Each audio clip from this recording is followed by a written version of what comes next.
head of HR, Linda Xakeshe, spent the first day of her testimony denying any and all allegations against her. Xakeshe denied she was part of a clique that was shielding Metro Police Deputy Chief Julius Mkhwanazi from accountability. She denied her salary increase was a loyalty bonus, denied interfering with the work of the Metro Police Department, and denied engineering the suspensions of people she didn't see eye to eye with at the municipality. One of those people is Xolani Nciza, Divisional Head of Employee Relations, who was suspended for allegedly having fake qualifications. As I'm testifying here, I'm being persecuted by the city of Ekurhuleni. And Mr. Nciza spent a lot of time on this matter. I'm perceived as a very cruel person. Xakeshe continues her testimony this morning. Thabiso Goba, Eyewitness News. Meanwhile, two accused people in the case of alleged criminal kingpin Vusmuzi Matlala have made representations to have charges against them dropped. Matlala's wife Tsakani and Thabiseng Nzama seek to be cleared and walk free ahead of their criminal trial. The pair, together with Matlala, Tieho, Floyd Mabusela and Musakekana, appeared briefly in the Johannesburg High Court yesterday for pre-trial. Oren Singh reports. The attorney representing Tsakani Matlala, the wife of alleged crime boss Vusmuzi Matlala, intends to make a representation to have the charges against her dropped. Her attorney, Advocate Annelien van den Heever. I also hold instructions in respect of accused number 4 to make representations on her matter. Another accused in the matter, 23-year-old Thabiseng Nzama, also hopes to walk free. Her attorney, Ntombi Dina, claims the state's case against her is weak. Our position is that the state's case has very low prospects of success. So we think that what the state has against accused number 5 is not sufficient to carry through to a trial. The accused are expected back in court next month, where further postponement is on the cards. Arun Singh, Eyewitness News. The Gauteng Traffic Department says allowing scholar transport drivers to operate without licenses can potentially cause taxi violence. The drivers have raised concerns that the issuing of permits has had delays.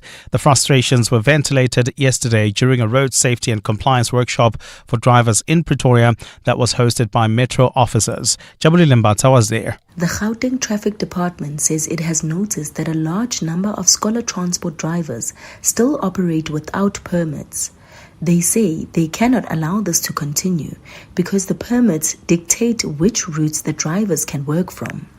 Department spokesperson Selo Marimani says when they work without permits, they also get on the wrong routes, which could cause clashes with the taxi industry. And we know that we have lost many of our drivers, our minibus taxi drivers, as a result of taxi violence. So we don't want to get there. So law enforcement will not stop because there are problems here and there. He adds that they will look to solve problems that can be addressed in the short term.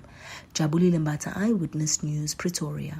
And Iran and the United States have made significant progress in talks with Switzerland after the latest round of negotiations to avert a war between the longtime foes.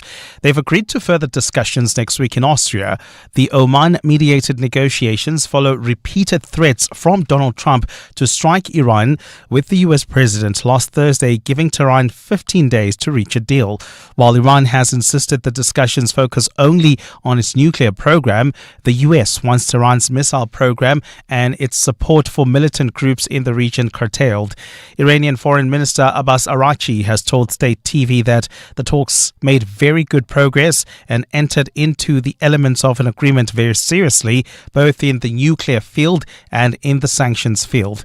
Director of NGO Middle East Treaty Organization Ahmed Kayayi warns US and Iran are at a juncture of either an agreement or war. One is a lose-lose for Iran, its people, its government, United States, its military, its personnel, and for their allies across the region.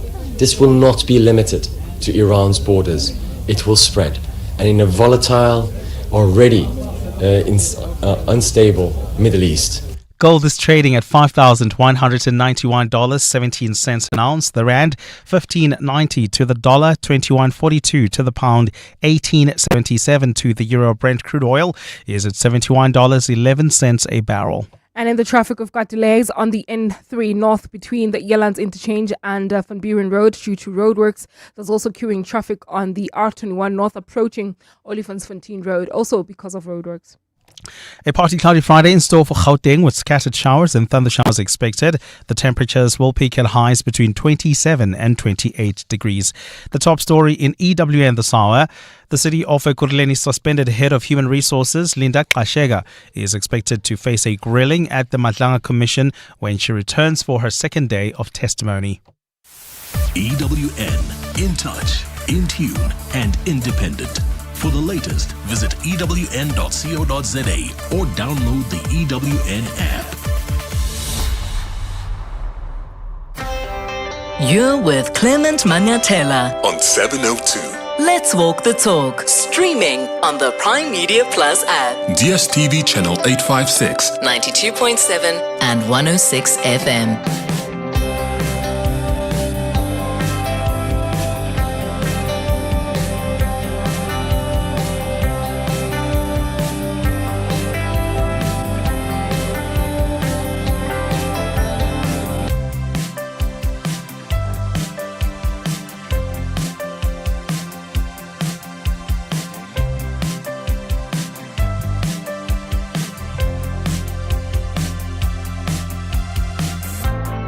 7 minutes after 9 o'clock. Dumelang, happy Friday. Welcome to the Clement Manyathela Show. I hope you're well this morning.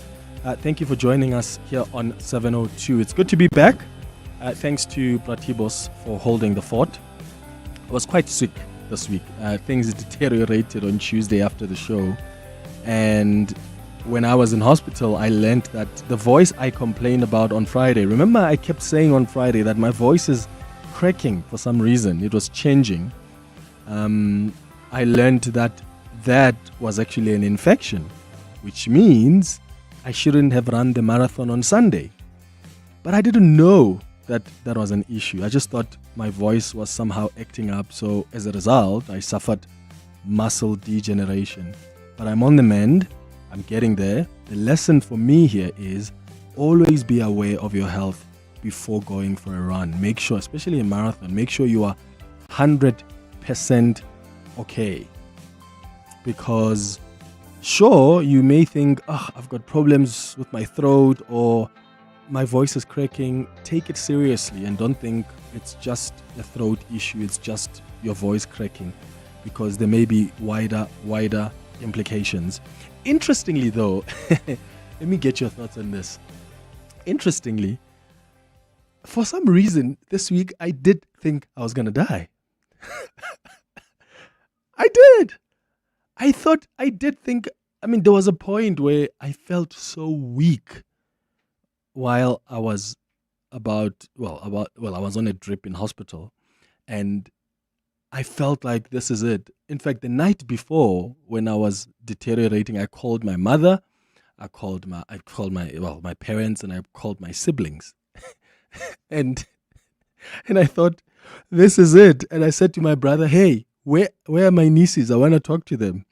Isn't that funny how we sometimes find ourselves in moments like that? And I actually decided in that moment that the day I get sick and it feels like it's time, I want to record a video talking to my loved ones. Would you consider that?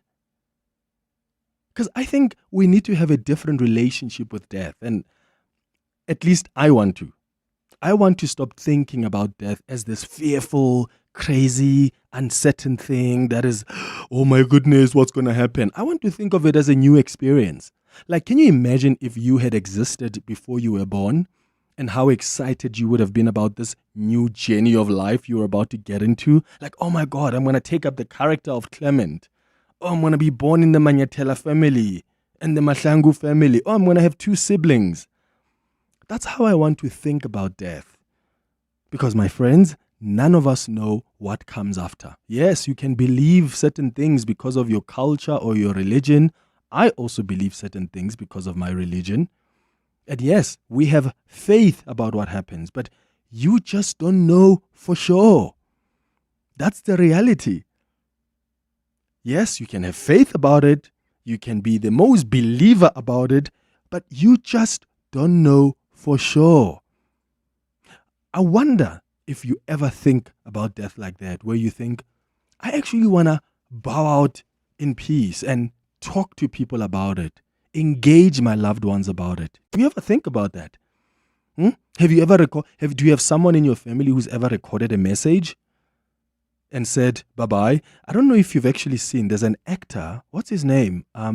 There's a thing on Netflix, Eric Dane. There's a guy called Eric Dane. He's an actor, and he recently passed away. And on Netflix, there's an interview of his that I watched the other day, where he does an interview with this host.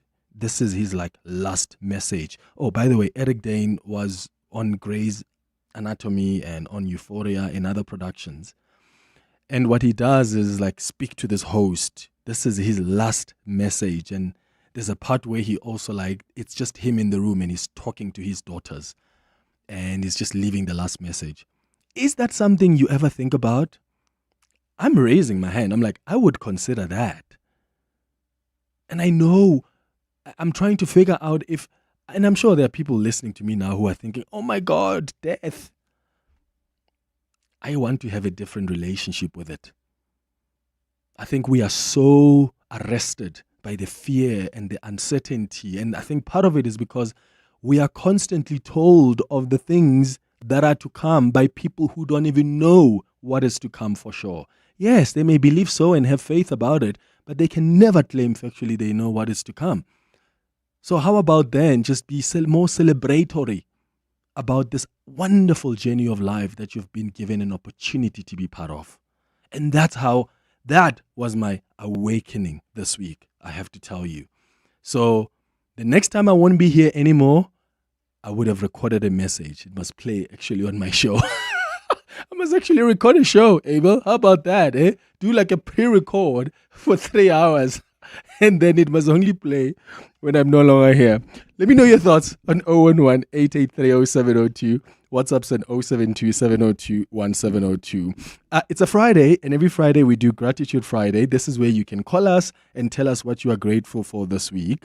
So you can call me on 011-883-0702 or send a WhatsApp on 072-702-1702.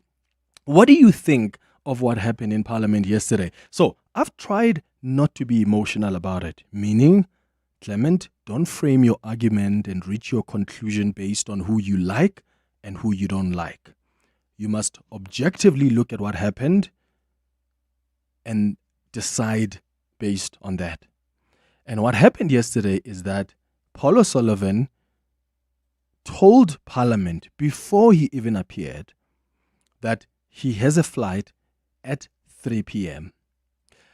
He told Parliament before he even appeared that they should book his testimony for 3 hours. That's what he said.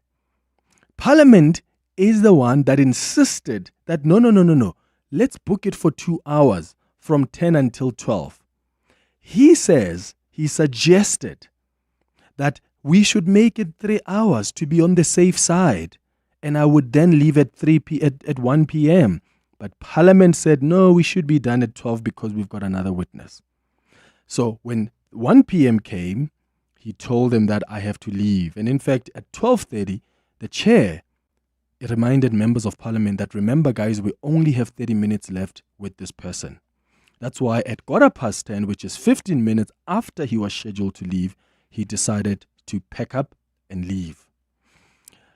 Now, I think Parliament should have allowed for extra time because you can never be sure that you'll be done with a witness at a specific time. So when a witness says, okay, let's rather play it safe and book 3 hours instead of 2 hours, I think what's wise is actually to be more on the safe side than to book 2 hours, which is constraining you as members of Parliament. Because what happens if you've got follow-up questions? So that's the first point to me that's important in deciding my conclusion on what happened yesterday. The second point is that Parliament is a constitutionally mandated institution. Parliament needs to be respected. And Paul O'Sullivan did not respect Parliament yesterday by walking out. As legitimate as his justifications can be around the suggestions he's made before, he still decided to be a law unto himself and just walk up and not care. And I think that sets a bad precedence. You cannot just get up, refuse to take a question because you think your time is up. Yes, two things can exist at the same time. We can have a conversation about how Parliament has managed its time, but we must also have a conversation about what posture you give this legally and constitutionally mandated institution. And I think that he failed to observe and respect this institution, and there must be consequences for that.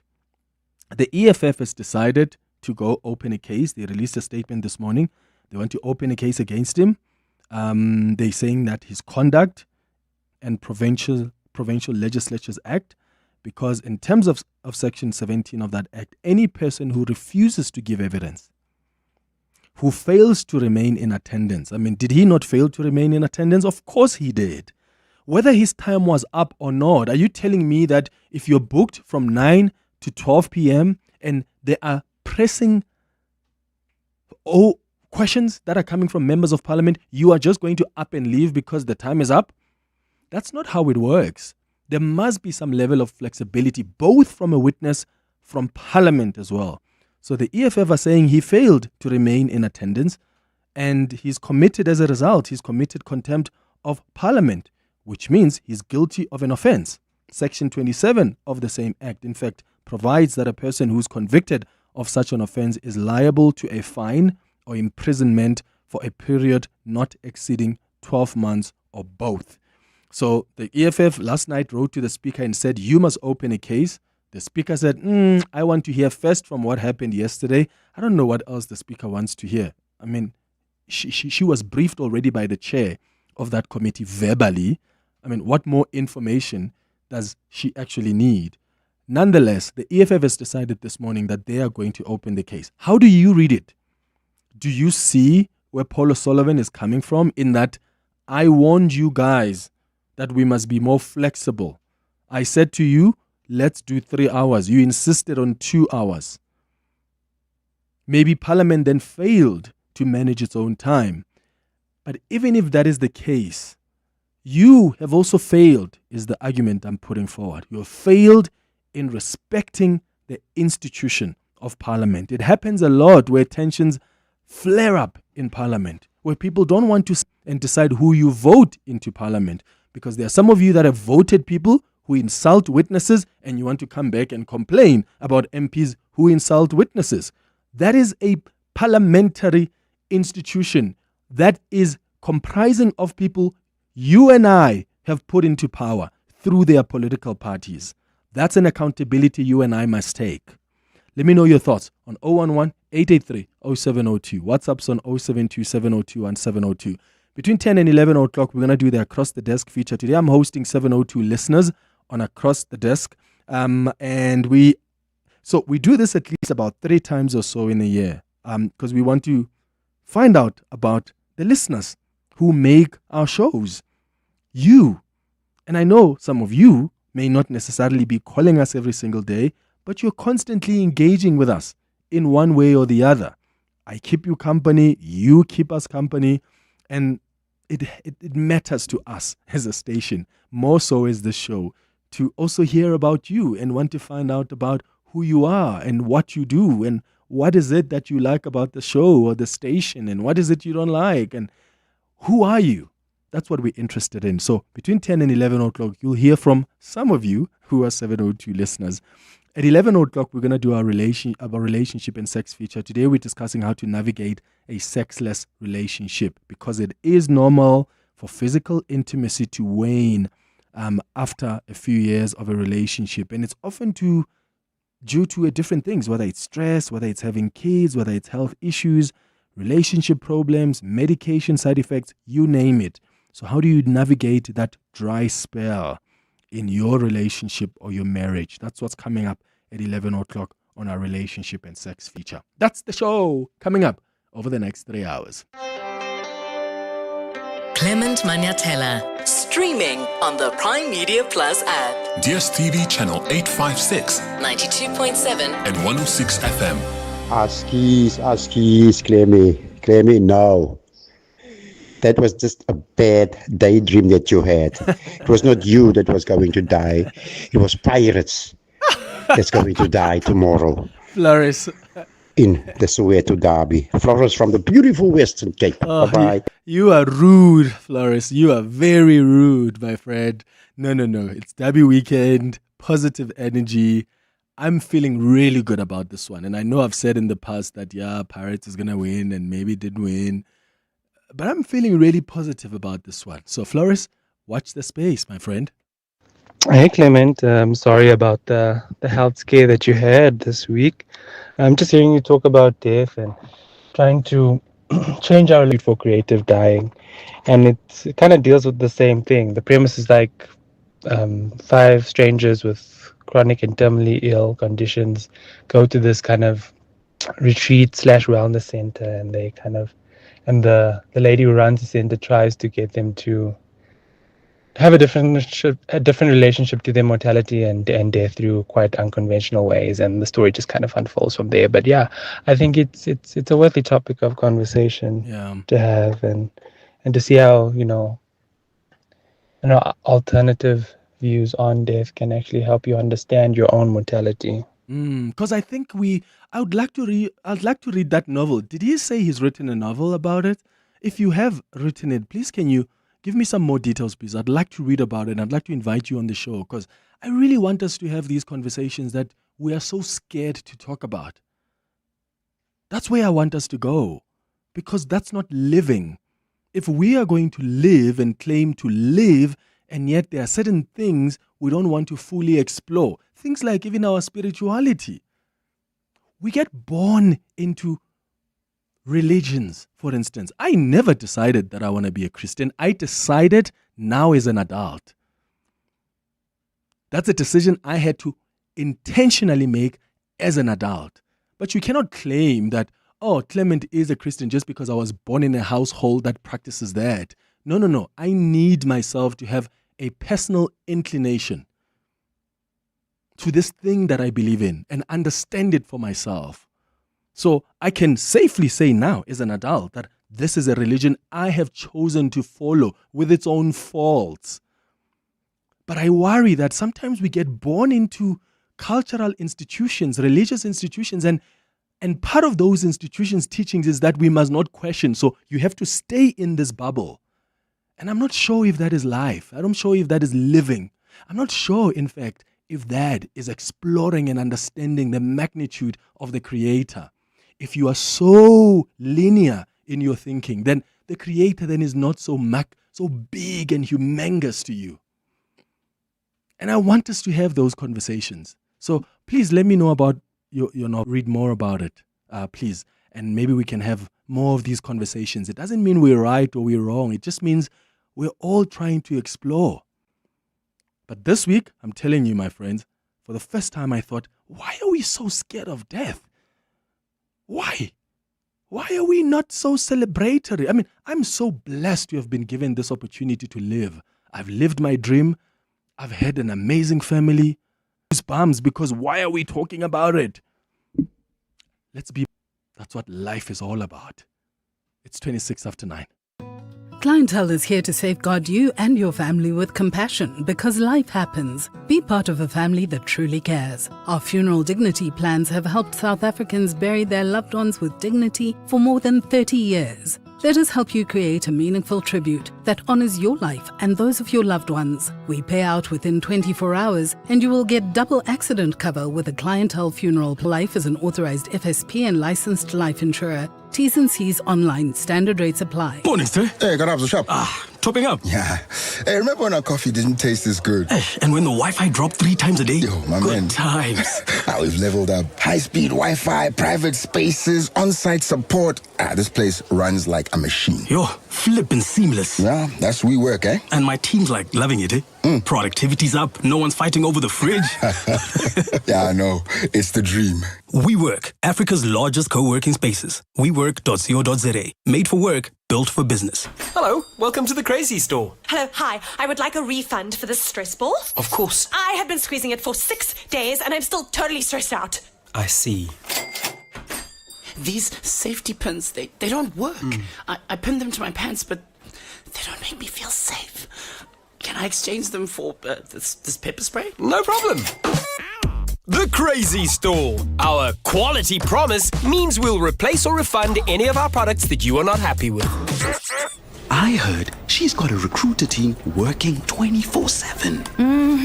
That one, she has a secret supply of talent. I knew it. She's definitely keeping a secret from us. Nothing mysterious, guys. It's SA Youth, South Africa's largest youth online recruitment platform. Fast to post, effortless to use, and effective every time. Recruit on the portal to potential, sayouth.co.za, powering South Africa's youth workforce. When the Mahindra Fusion Fest 2026, powered by 702, brings you Z, Focalistic, Dali Wonga, Zoe Mudija, and more. Fashion, art, and music will take center stage. And so can you by playing the daily Mahindra Fusion Fest quiz on 702 for up to 10,000 Rand and 2 tickets to the fest. WhatsApp the keyword Mahindra to 072-702-1702 with your name and ID number. Every day this week from 1 p.m., 702 afternoons with Rebukile Mabucha could call you back. The Mahindra Fusion Fest 2026, powered by 702. TCs and more on primemediaplus.com. Your voice. Your station. Your open line. Walk the talk with Clement Manyathela on 702. 29 after 9. Mark, you're calling us from Centurion. What do you want to say about what happened in Parliament yesterday? Yeah, Clement. Yeah, that you shouldn't, obviously exercise with an infection, but that's how we all learn. Now, yesterday, I think the last 2 days have been a total theatre of racism done at the ad hoc committee. I mean, when a witness gets called in, they want to hear generally what he's all about and what he can add to the topic of the corruption and so on. All I've heard and the little bit that I've read and so on, when you listen to you read the live broadcast on News 24, it's all about attacks, personal attacks, name calling, a total disrespect to Paul O'Sullivan. I mean, he's obviously been in the crime fighting environment and the police for the last 40 years. I'm sure he's investigated just about everybody in the MK party and to a certain degree in the EFF. I mean, Julius Malema is the last one to talk about opening a case when he's got all these thunderclouds. I mean, a whole lot of them hanging over there from On Point Engineering and VBS and so on. The thuggery that is displayed and Paul O'Sullivan giving testimony about the subject matter at hand. It was all about trying to discredit him and personal attacks. I would have walked out actually already on the first day because this already happened then. Yeah. Okay, Mark in Centurion, thank you. Let's hear from Joshua before the headlines quickly. Joshua, you're in Weinberg. What do you think? Yeah, okay. Mr. Manyathela, I'm a black person. I've seen all these things. And the two parties, MK and the EFF, they are like the racist parties there. That from the first time when he appears, that was Sullivan, they attacked him. They questioned the timing of him coming to South Africa. They said, no, that's a good country. After his visits or whatever, he claimed that he has visited the country several times. Then they started attacking him, but they said, no, you came here, but you didn't join the movement or the black majority parties that were there. You joined the National Party in the government, which it sort of raised some concern that they're driving a certain narrative that you are a racist. You didn't join because of you want this country, a beautiful country, not to fall to waste like other most of the African countries.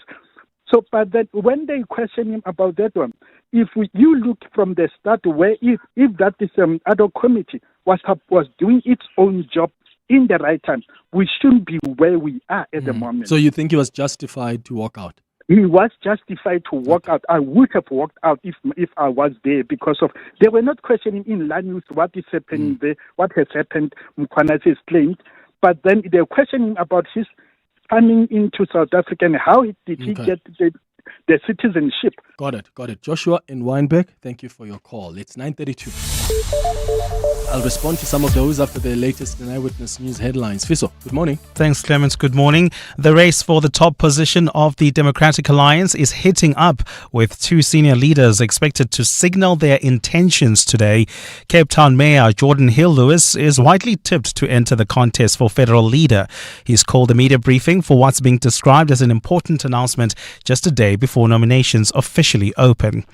Opposition parties in Ekurhuleni are calling for Mayor Dr. Xhakaza to resign amid political and governance instability in the metro.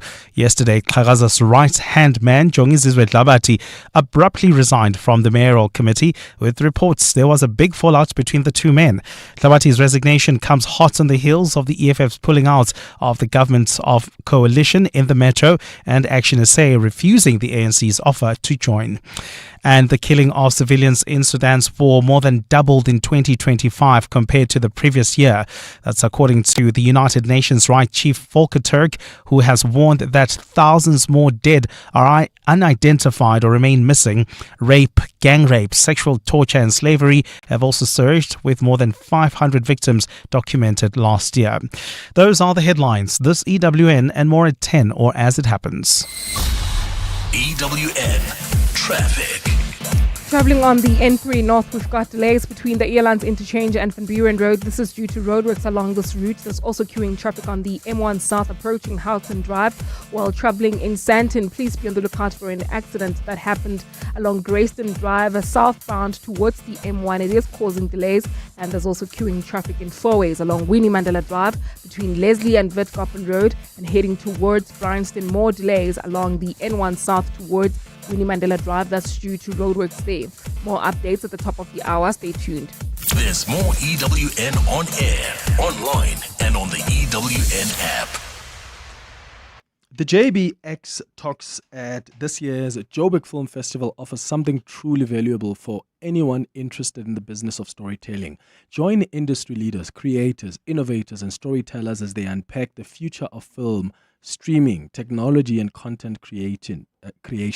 Expect insightful panel discussions, practical masterclasses, and conversations about where the creative industry is heading, both locally and globally. Whether you're a professional, a student, or simply passionate about film, the JBX Talks provide real knowledge and real networking opportunities. Be part of the dialogue at the Joburg Film Festival. Secure your seat today by visiting joburgfilmfestival.co.za. The safety and well-being of learners is a shared social responsibility. Parents and guardians play a critical role in ensuring safe, reliable, and lawful scholar transport. Parents are therefore urged to take responsibility for the following. Before entering into any scholar transport arrangement, parents must satisfy themselves that the operator uses vehicles with valid roadworthy certificates and operating licenses, and that the driver holds a valid professional driving permit, PDP. By working together, parents, operators, and authorities can protect learners and build a culture of safety on our roads. Issued by the National Department of Transport. In 2021, South African Airways' new journey started.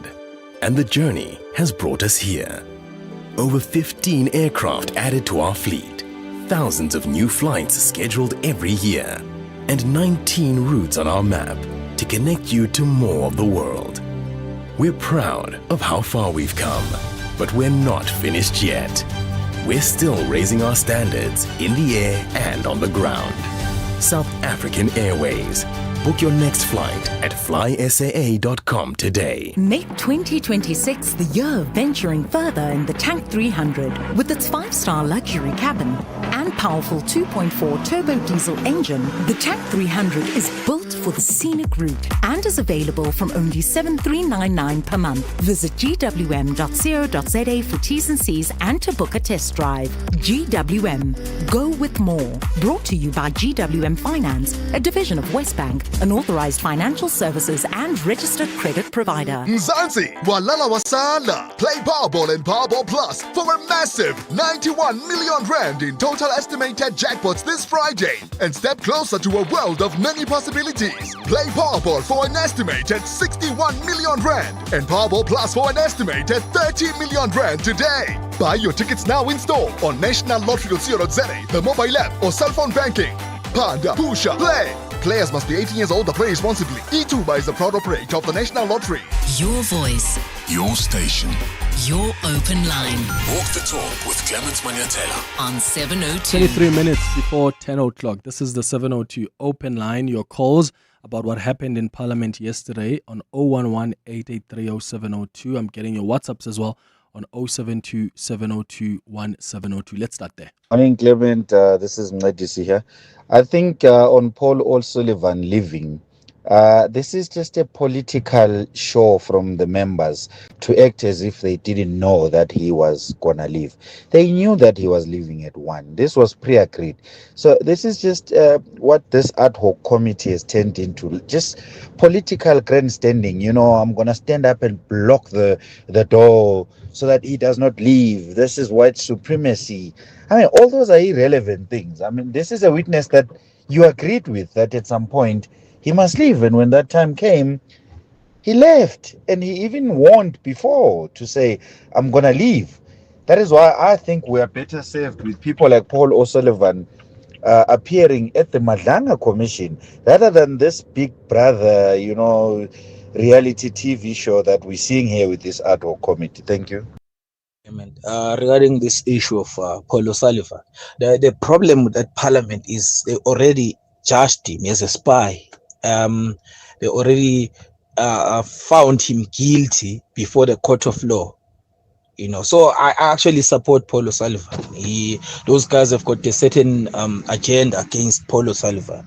You know, Paul O'Sullivan arrested the likes of your Radovan Kresha, all the criminals, or Jackie Silevi. He deserves respect. Thank you. Yeah. So, guys, let's understand something about Parliament. It doesn't matter how you feel about the political party representatives in Parliament. They are there legally and constitutionally. They have been elected because you and I have voted for parties that are in Parliament, and those parties have chosen these people to represent you and I in Parliament. If you're an MK party member, or you're an EFF supporter, or you're an ANC supporter, and you're unhappy with how your party you voted for is behaving in Parliament, you have an opportunity to change that. But the fact that the members of Parliament are behaving in a way that may be unfair to you doesn't necessarily mean that that takes away the legality and the constitutionality of that institution. That is just not how it works. That is Parliament. And I agree with you. Some of the members of Parliament have been rude, have been unfair to some of the witnesses. And I'm not just going to confine it to Paul O'Sullivan. I'm not going to do that, because there are other witnesses who have been treated so unfairly by members of Parliament. But you have not complained about it. And I'll leave you to decide for yourself why you are so easy to pick up the unfairness on Paul O'Sullivan, but you will not easily pick up the unfairness on other witnesses who have appeared before the ad hoc committee. I'll leave you to decide why that is the case. But I would like us to be a little bit consistent. I'm saying members of Parliament have been unfair. They've been rude in some of their questions, in some of the accusations they make towards witnesses, whether it's Paul, or it's Brown Mokhotsi, or it's Cedric Nkabinde, or it's any of the guys that have appeared before that committee. They've been unfair towards them. But that doesn't take away the legality and the constitutionality of that body and this subcommittee of Parliament. So at some point, as unhappy as you may be, you still have a responsibility to respect it. But I think parliamentarians also have a responsibility to respect the witnesses, which is why you've got the chairperson. I mean, yesterday at some point when, for instance, the MK party was calling Paul King, Mkhobane's husband, Skosana, you're a spy, you are a thug. I mean, where's the chairperson during that? Because that's where a chairperson comes in and says, calm down. The same way that he used to come in when Darlene James from Action SA, Darlene James used to shout at witnesses. And he used to come in and say, let's calm down. I thought to myself during that time, okay, why is the chair not intervening here? So those things are provided for. But of course it's going to be political theater. But the mistake we'll make is think because of how then members of Parliament behave, that must then somehow dictate to and influence whether you respect this institution or not. I just don't agree with that. Jerry, You are calling us from Omonde. What are your thoughts? Clement, Sure. I think respect is two-way street. It's two-way, Mm-hmm. first of all. And the gentleman, I mean, most of the people were saying there was an agreement reached. At a certain time, I'm going to leave. Now, the approach and the arrogancy and the attitude of some of the members of the parliament did not help the situation. And you can feel if it was me in the same boat, I would have done the same. If I'm saying to you, I'm leaving, the approach should be different in that. Let's talk about it. How about? I mean, the guy saying I'm leaving, and Julius Malema say you're not leaving, as if he invited him to this.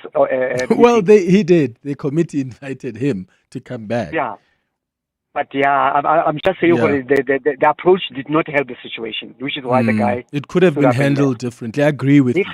With a lot of respect as well, and sensitivity. Or maybe the chair should have said, let's just take a break for 5 minutes and then go engage him outside and say, let's talk. Yes. Because as the chair, you must be the reasonable, rational person here. Exactly, yeah. No, I hear you, If you had a plane to catch, maybe there was going to be agreement was going to be made and arrangement for let's see what is the next plane leaving that you can catch. And we want to help you too. We want to help me. In other words, how the situation can be resolved amicably. Yeah, I mean the chair here, I think has failed. But Jerry, be honest with me. If it was Brown Bokhotsi who behaved like that, do you think people would be up in arms? I don't think so. And I wonder why. I don't think so. And that's the point I'm just trying to make is let's be consistent. I don't like the fact that we're able to pick and choose. It's like the last time when we debated 2 weeks ago, people saying, why does it matter if Paul O'Sullivan had the qualifications to work at AXA or not? Really? The same people who would call on this station and talk about the need to have experienced people, even in cabinet? Let's do better. Your voice. Your station. Your open line. Walk the talk with Clement Manyathela on 702. Yo, Clement, speaking of death, last year I read a book called Death, an Inside Story by Sadhguru, and it completely shifted how I see life and death in general. Instead of seeing death as something dark or frightening, the book helped me understand it as a natural and deeply meaningful part of the human experience. It actually made me more aware of how I'm living. I'm more present now. I'm more intentional. I think you'd really find the book fascinating. Yeah. I haven't read that. I'm going to check that out. But isn't that it? That's it.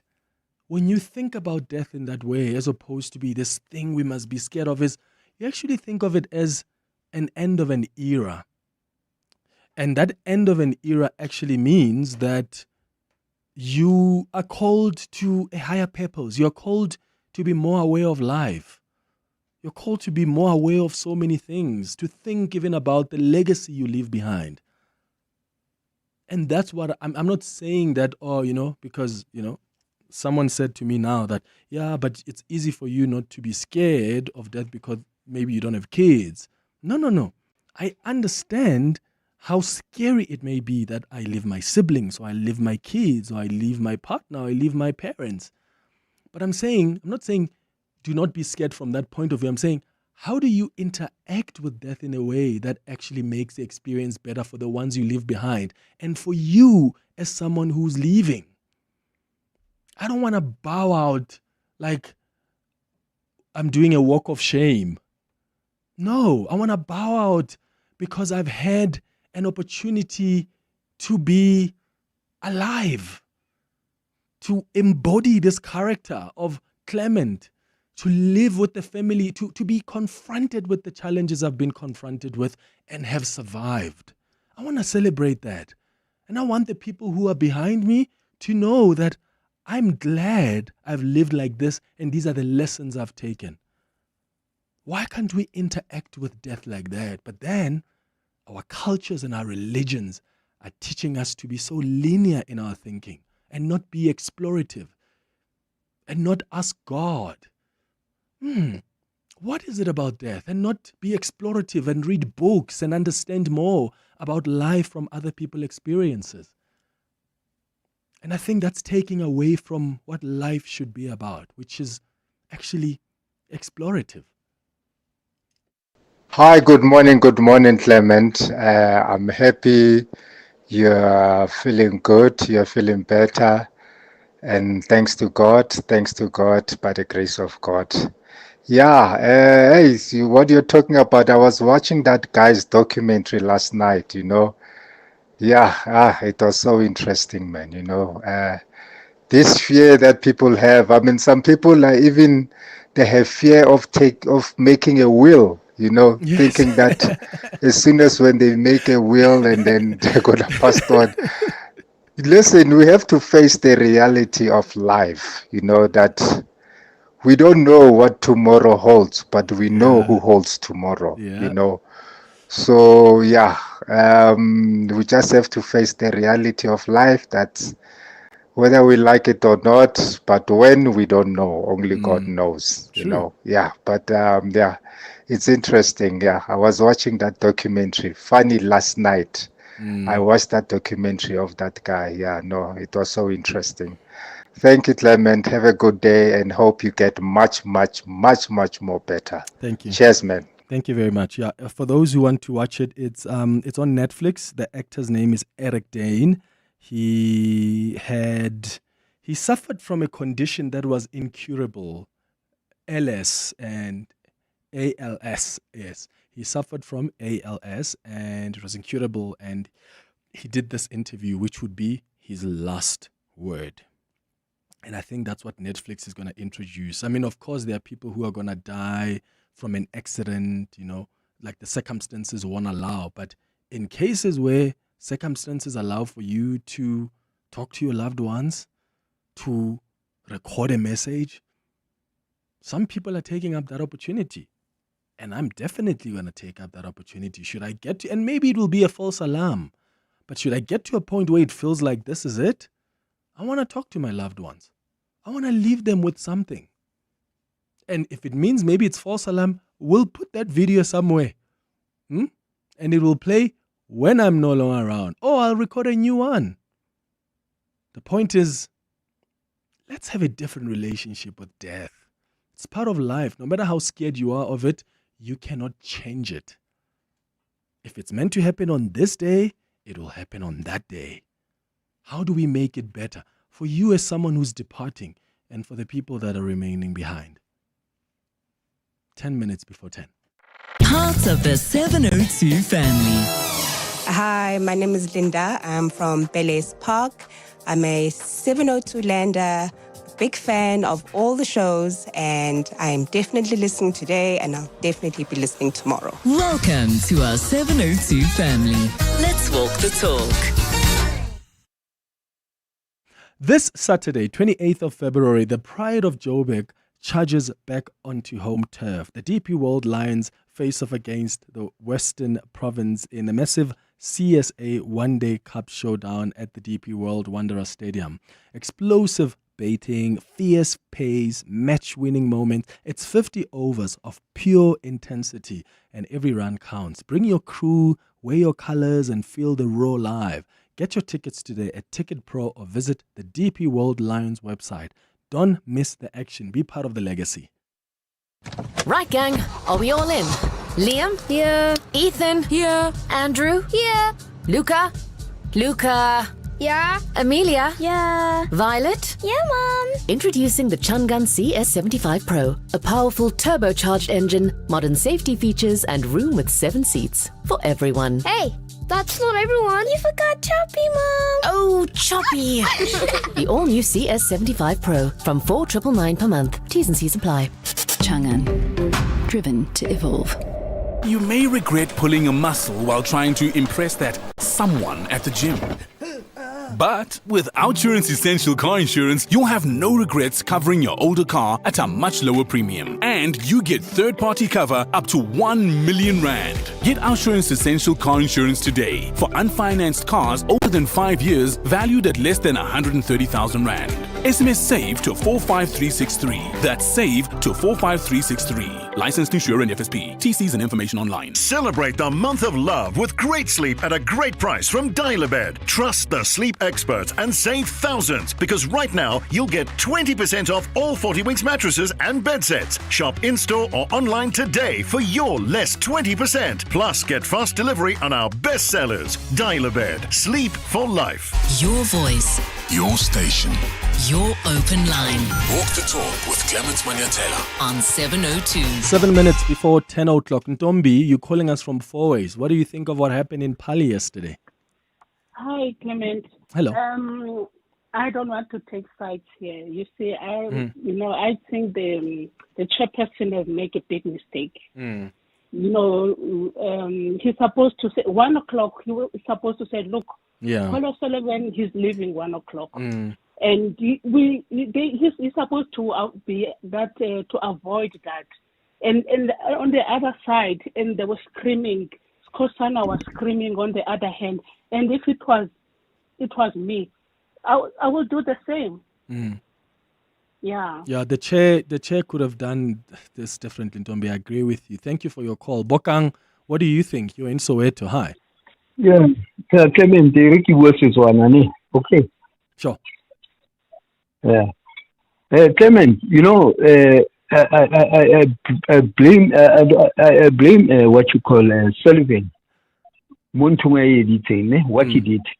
It once happened. You remember Zuma when he was in that Zomo, what do you call it? The Zondo Commission. Nobody went after him, like that guy of MK. And then Malema liked to open cases, and right now he's got a case, and then he wants to be left alone. That's all I can say. He's the last one to talk, Yeah, he's the last one. He's the last person to talk. Always he runs to police stations to open cases and all that. Right now he's got a case. He wants to be left alone. Oh, my God. Police, they must just, I don't say Sullivan was, but they knew that Sullivan wanted to go at 1 o'clock. They should have just excused him. Okay, right on. All right. Thanks. Bokang, thank you in Soweto. John, you're in Fourways. Hi. Hi, Clement was utsabe usho naka tsaba. Utsabang John, what if umunati kanklela? On a serious note. Yeah. I think the chair blundered.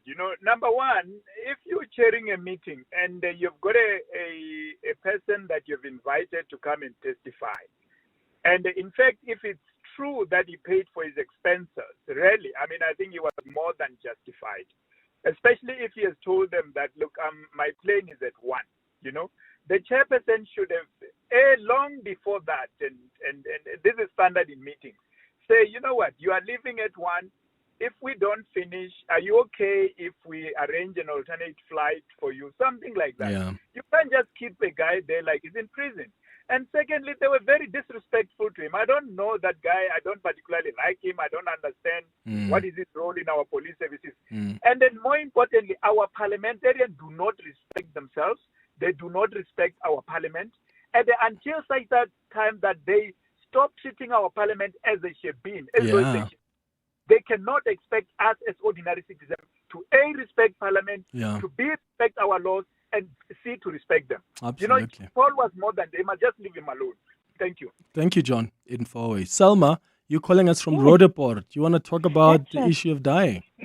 Yes, and also the issue of living. The reason why you felt so very bad and that you felt like you were going to die, I want to explain that first.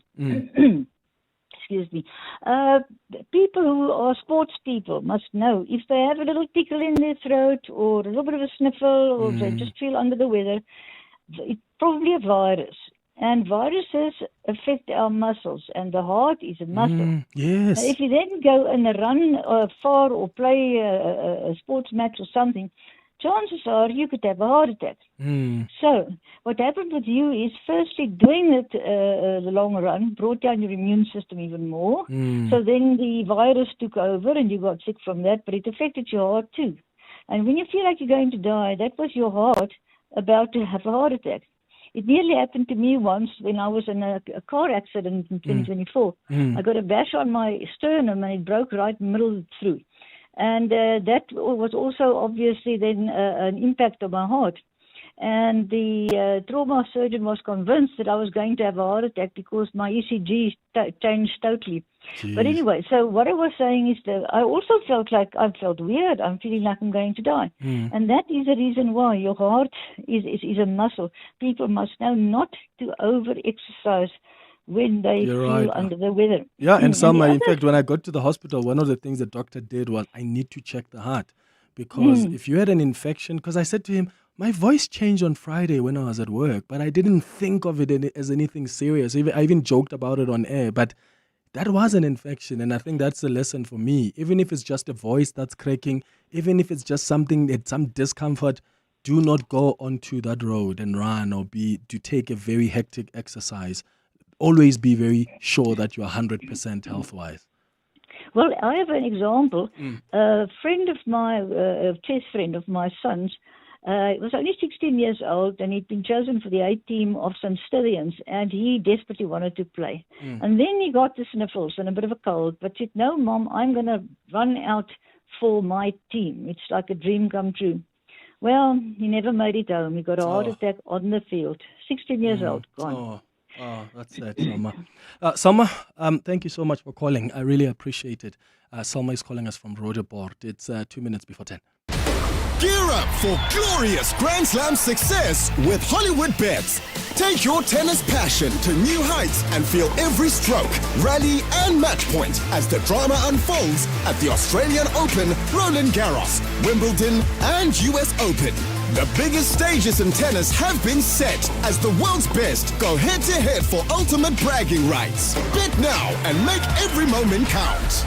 T's and C's apply. Hollywood Sportsbook is a licensed betting operator. No persons under the age of 18 years are permitted to gamble. Winners know when to stop. South African Responsible Gambling Foundation toll-free counselling line 0800 006 008 or WhatsApp help to 076 675 0710. Growing a business is a 24/7 job. In fact, 55% of small business owners say they can never switch off. Usually, it's personal moments like missed date nights and long overdue holidays that pay the price. Xero wants to help you claim one back with an emotional tax return. To enter, share a moment you missed while growing your business on Instagram stories and tag @Xero, spelled with an X. Competition ends on the 22nd of March. T's and C's apply. Grab the bull by the horns in 2026 with the bold GWM P300. Equipped with a powerful 2.4 turbo diesel engine delivering 135 kilowatts, the P300 is born to back you no matter the job and is available from only $5,999 per month. Visit gwm.co.za for T's and C's and to book a test drive. GWM, go with more. Brought to you by GWM Finance, a division of Westbank, an authorized financial services and registered credit provider. This is EWN. Good morning, I'm Sfiso Zulu. The EFF has this morning laid a contempt charge against forensic investigator Paul O'Sullivan at the Cape Town police station. O'Sullivan yesterday walked out of the ad hoc committee meeting in Parliament that's investigating police corruption, saying he had a flight to catch. Angered committee members now want him to be summoned to return to respond to outstanding questions from the evidence leaders. Advocate Tembeka Ngcukaitobi suggests that Parliament should issue a subpoena against O'Sullivan. It's absolutely essential that there are sanctions and there are consequences to people that show contempt to Parliament. Firstly, they have a simple solution, which is to just issue a subpoena. He has to come back if a subpoena is issued. The race for the top position of the Democratic Alliance is heating up, with two senior leaders expected to signal their intentions today. Cape Town Mayor Jordan Hill-Lewis is widely tipped to enter the contest for federal leader. He's called a media briefing for what's being described as an important announcement just a day before nominations officially open. Ntutu Zelonene reports. If elected, Hill-Lewis will take over from current DA federal leader John Steenhuisen, who has indicated he will not seek re-election. Meanwhile, the party's Gauteng leader Solim Simanga is also expected to make an announcement today. He is tipped to contest the same position.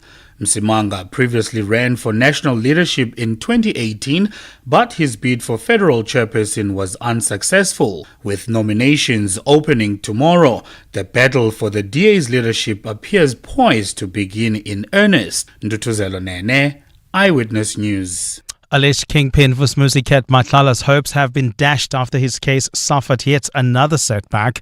Matlala yesterday appeared in the Johannesburg High Court for pre-trial alongside his wife and 3 other accused. They face 25 charges, including 11 counts of attempted murder linked to 3 separate shootings allegedly committed between 2022 and 2024.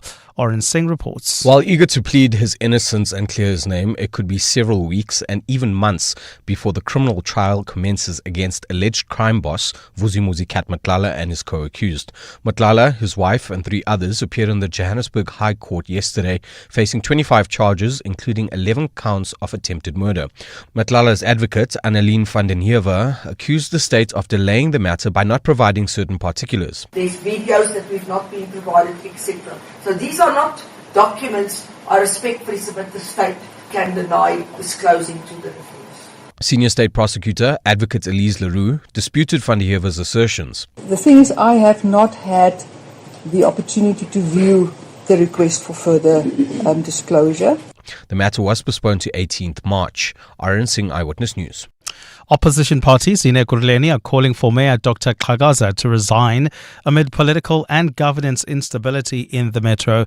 Yesterday, Xhakaza's right-hand man, Jongizizwe Dlabati, abruptly resigned from the mayoral committee with reports there was a big fallout between the two men.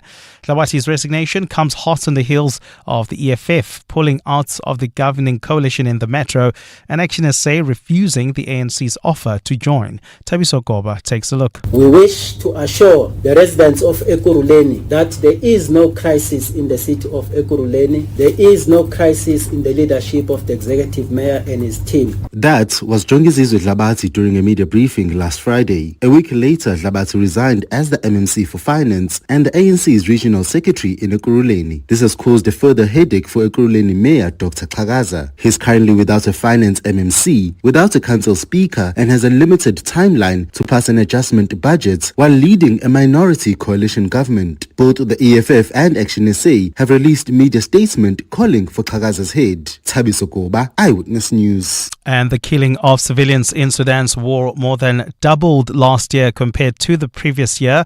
That's according to the United Nations Rights Chief Volker Turk, who has warned that thousands more dead are unidentified or remain missing.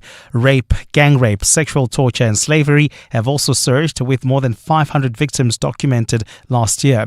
Since April 2023, Sudan has been engulfed in a conflict between the army and the rapid support forces that has killed tens of thousands, displaced 11 million people and triggered one of the world's worst humanitarian crises. Turk told the Human Rights Council that foreign sponsors are funding what he called a high-tech conflict. This war is ugly, it's bloody, and it's senseless. I cannot help but wonder how those driving or benefiting from this madness, both inside and outside the country, can sleep at night. If much of the international community continues to act as a passive bystander, then something is fundamentally wrong with our collective moral compass. Gold is trading at $5,191.17 an ounce. The rand 15.90 to the dollar, 21.42 to the pound, 18.77 to the euro. Brent crude oil is at $71.11 a barrel. And in the traffic, we've got an accident reported on the M1 North. It happened right after Empire Road. It's causing heavy traffic volumes. There's also queuing traffic along the N12 West heading towards the Bedford View area. Do expect delays coming out of Edenville Road. A partly cloudy Friday in store for Gauteng, with showers expected later. The temperatures will peak at highs between 27 and 28 degrees. The top story in EWN this hour. The EFF has this morning laid a contempt charge against forensic investigator Paul O'Sullivan at the Cape Town Police Station.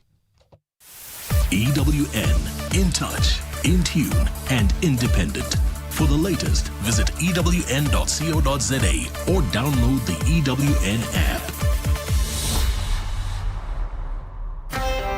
You're with Clement Manyathela On 702. Let's walk the talk. Streaming on the Prime Media Plus app. DSTV channel 856. 92.7 and 106 FM.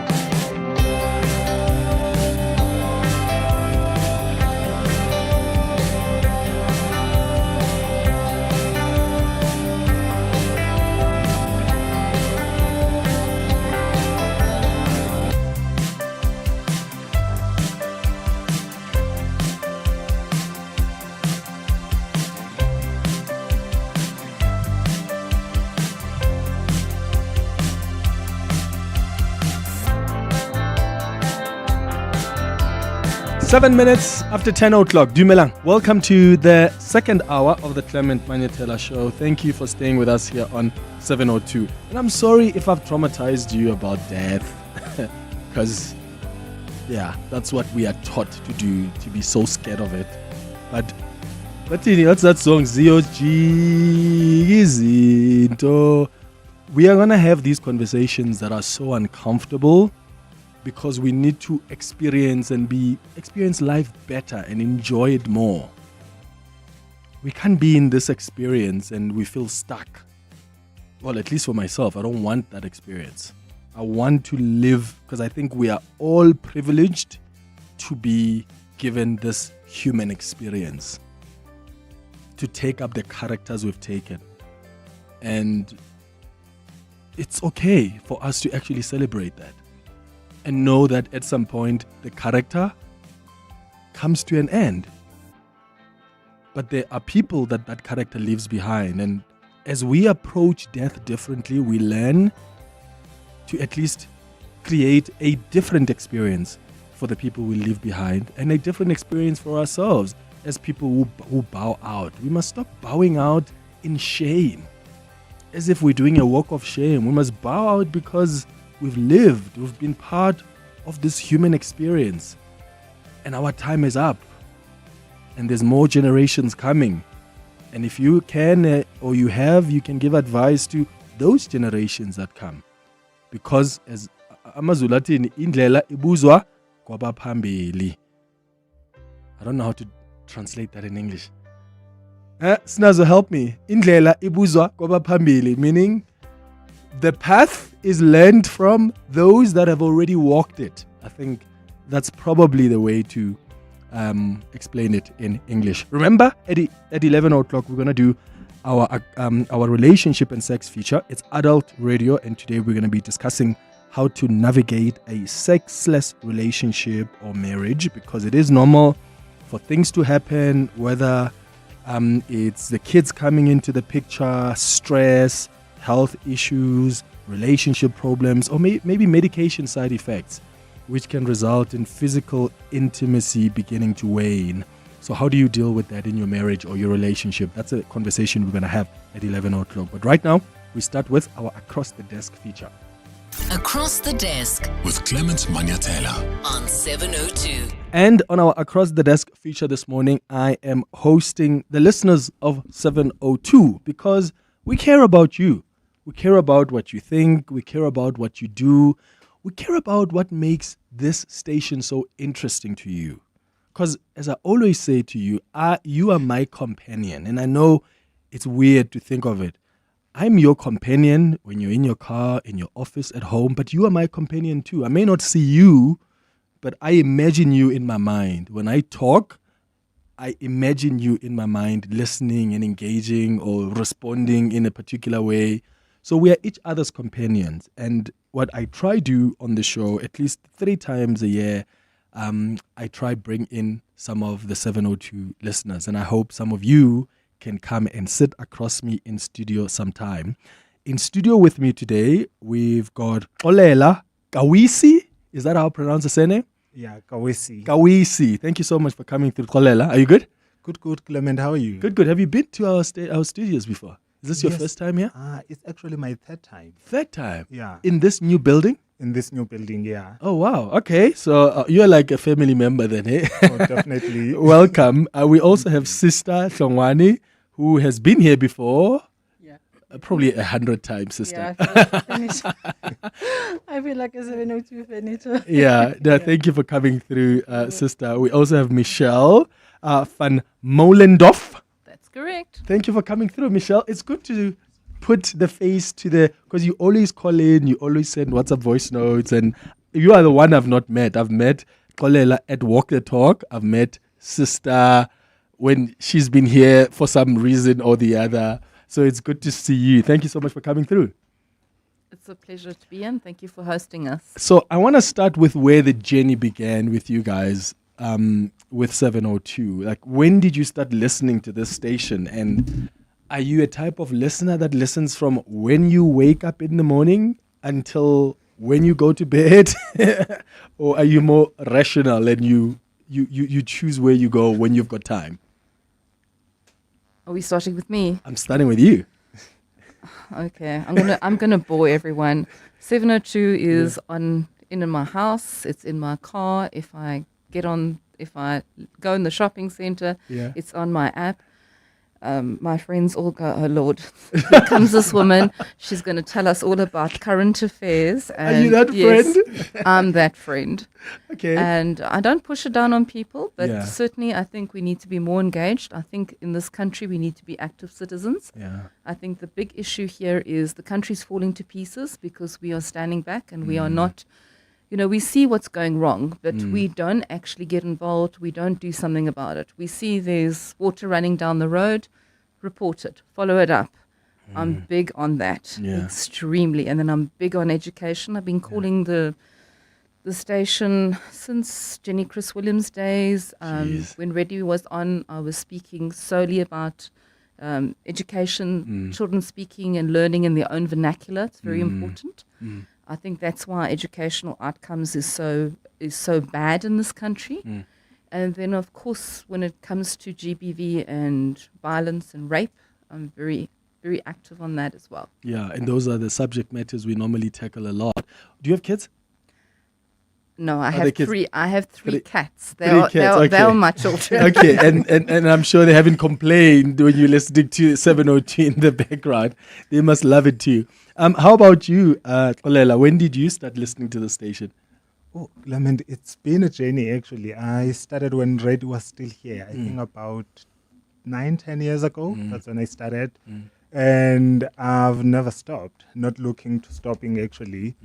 And then I start my morning with Aubrey from Africa. Yes, early breakfast. Yeah.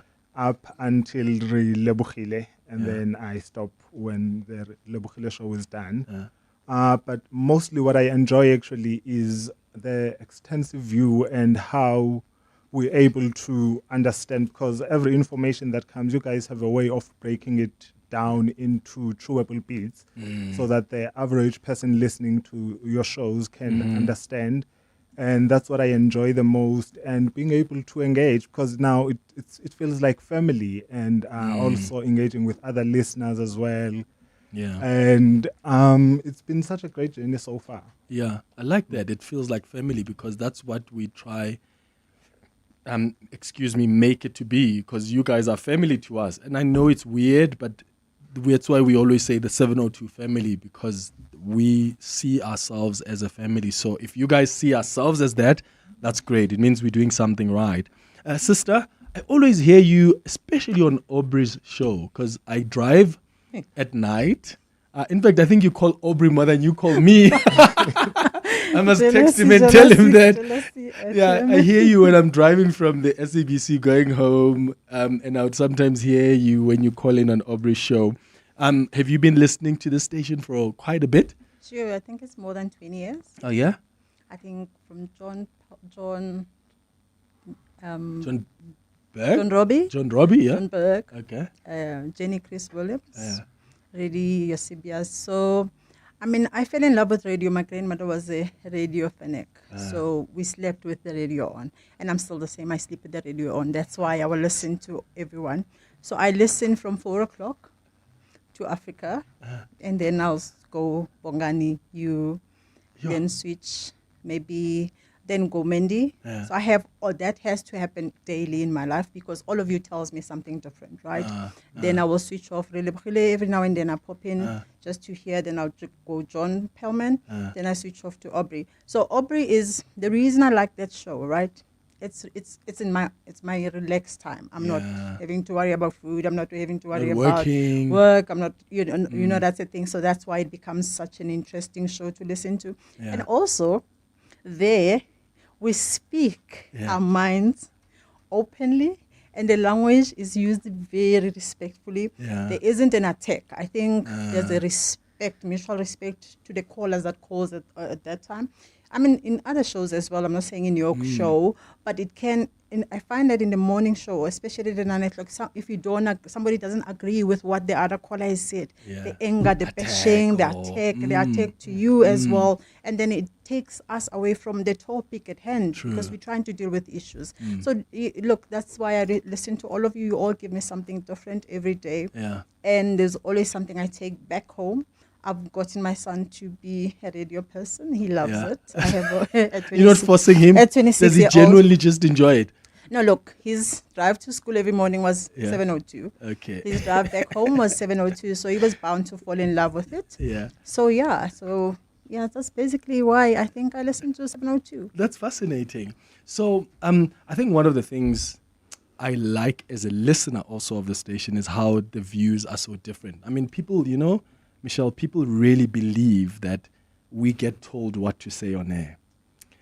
And I can tell you guys, that is the most funniest thing ever, because I don't remember ever my bosses coming and saying, this is the view you're going to have today. In fact, the reason 702 is what it is because they hire broadcasters who have got views, and some of the views may be controversial.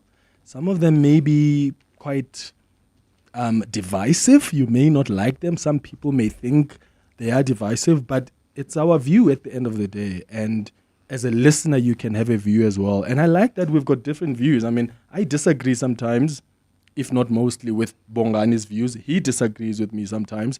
John may take a different view. Mendy may take a different view. And I think, as you say, that gives you just you take something from someone. So are there days when do you decide when to engage, Michelle? Like, are there days when you're like, today I don't feel like sending a voice note? Because you're mostly an open line kind of a person. Or do you have specific features you also like commenting on that are like, okay, I have to comment at 11 on Friday, or I have to comment at 11 on Monday on the Family Matters feature or on the open line? What is it for you that sort of influences how you interact with us? Definitely not. It's basically I listen to the radio and then something triggers me and you go. and I will leave a voice note. I will call in. I know some shows you're not able to take many callers because there's news, there's all of that. But no, I think if they had to pull the stats on me, I think I'm the most regular engager, and it starts right in the morning. In fact, when I phone into Africa's show, the lady actually, when she answers me, and my number doesn't send anymore. She actually says, "Hello, Michelle." She knows it's you. Yep. And there's no number being sent. So she knows it's me. So, but I do. I comment on a lot of things. I am very passionate about, like this Paul O'Sullivan thing. I really got very upset about it. But I can understand there are different views about it. So I think, we all have to have a healthy space where we allow other people to have their viewpoints, because I always say, if you surround yourself with people that are the same like you, you're not learning anything. You need to go into diverse communities, and you need to your friendship circle must change all the time. If it stays static, you are dying. In fact, you're moving so many steps backwards. You're not advancing in any way. That's why I get surprised when people, like, you've got the same people in your friendship circle, in your family, in your cousins. Like, there's no diversity of sorts. I'm like, but how are you existing in a country that is so diverse? And even the diversity of views don't exist in those groups. Xolela, are you a type of person that calls in? No, I rarely call. I'm actually more into sending voice note or WhatsApp messages. Because I think too much about my voice, so that's why I don't call a lot. Okay, I'm interested because I've always wondered, and I hope that you can give me a call if you are a type of person who never calls in. Because I know that there are people who have strong opinions, and when they're listening to the radio and they hear me say something and they want to they wish they could get into the radio, but they can't because they don't want to call in. And I meet them one day, and some people are very brave. They'll come to you and say, when you once said this and that, I wanted to come kick your ass because I thought, how dare you? I was like, why didn't you call? Because welcome any opinion. And yes, we all get emotional sometimes, but as long as we respectfully just disagree with each other, I'm good with that. Sister, are there specific topics or features you like? I'm sure on Aubrey you like more the open line, maybe here more the open line. Or are there other features on other shows as well that you think, oh, there's something there that I'm always going to relate with and I have to call in? No, so I think with Mendy's show is very specific. It's about what is really moving fast as news and what's happening, because Mendy will touch like four different, highlights in one. So I'll pick one that I think, okay, I have more views in. It doesn't mean that I don't have views on the others, but this one speaks more to me. So why do I prefer calling. I think calling, it's easy. I feel like I'm engaging with you. Yeah. I mean, me and you, I think there have been times where we just disagree. Like you go sometimes that way, we I go go on that for way. 5 minutes Yeah, me and you. they complain. So And you, exactly, Kustas, yeah, I know. I'm always told, no, you talk to them for too long. And that's 5 why hours, 4 or 5 minutes. Sometimes I think your producers decide, I know sister will call you back, or they don't answer my call because they're like, okay, I know she's gonna go. Yeah. So look, I sometimes have my own topic in the morning that I want to talk about, Yeah. but then there's like too many people. You always have to give people space to hear their views and voice their views as well. So I step back when I have my own topic and I take other people's topics. Like sometimes you introduce a new topic, then we all go through it or we go with it. So yeah, I'm not really specific on why I call. I call with what speaks to me and what I think you are missing. Maybe sometimes there's a story that I think you guys didn't get. Yes. And it could be lost. Then I'm quick to say, oh, this one I would like it to be discussed. Then I'll try and call. Yeah. Got it. So here's a question I want to ask you guys, and it's actually a question we've once done research as 702, in fact, as Prime Media as a group, because we wanted to understand if we are hitting the mark. This is a couple of years ago, and the research that was done, they basically spoke to the most loyal listeners, quote unquote, of the station. And what came out was that a few years ago, listeners told us, we already trust 702, and I'll speak to 702 and not other stations. We already trust 702 because, you bring us the right politicians, you hold them accountable, you give us the news. When it breaks, you will make sure that it breaks here first as well.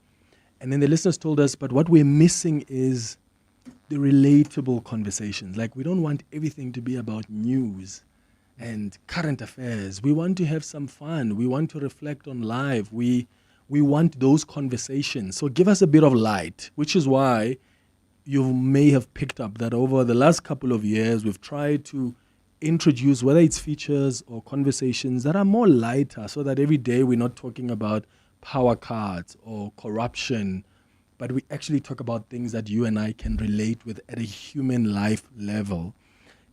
Michelle, is that something as a listener, as an individual, one that you think you appreciate? Or are you okay with just the current affairs every single day? Or do you like it sometimes? Like today we spoke about death on the open line, and I'm sure some listeners were thinking, oh my God, how dare he on a Friday? But that's life. That's what happened to me this week. And I would like you one day, if you felt that way, to also call in and say, you know what? I felt this way today, and I wonder if other people are feeling like that. And I think that makes us human. We relate at that level as opposed to just at a news level and talk about Paul O'Sullivan. Okay, I think a couple of years ago, yes, when you had this discussion, it was when Eusebius was still on the radio, and I was actually part of that listeners group, and I think they were very harsh with him. I think Eusebius challenged us at the time, and especially white people, which was very important, because my one boss said to me once, white people don't go into the townships, and if they go to Vilikazi Street, and then they think they've been to the township. No, you haven't. If you don't know where your domestic lays her head in the evening, you don't know the lived experience of the township. But I think one of the best segments you brought in was the healing hour.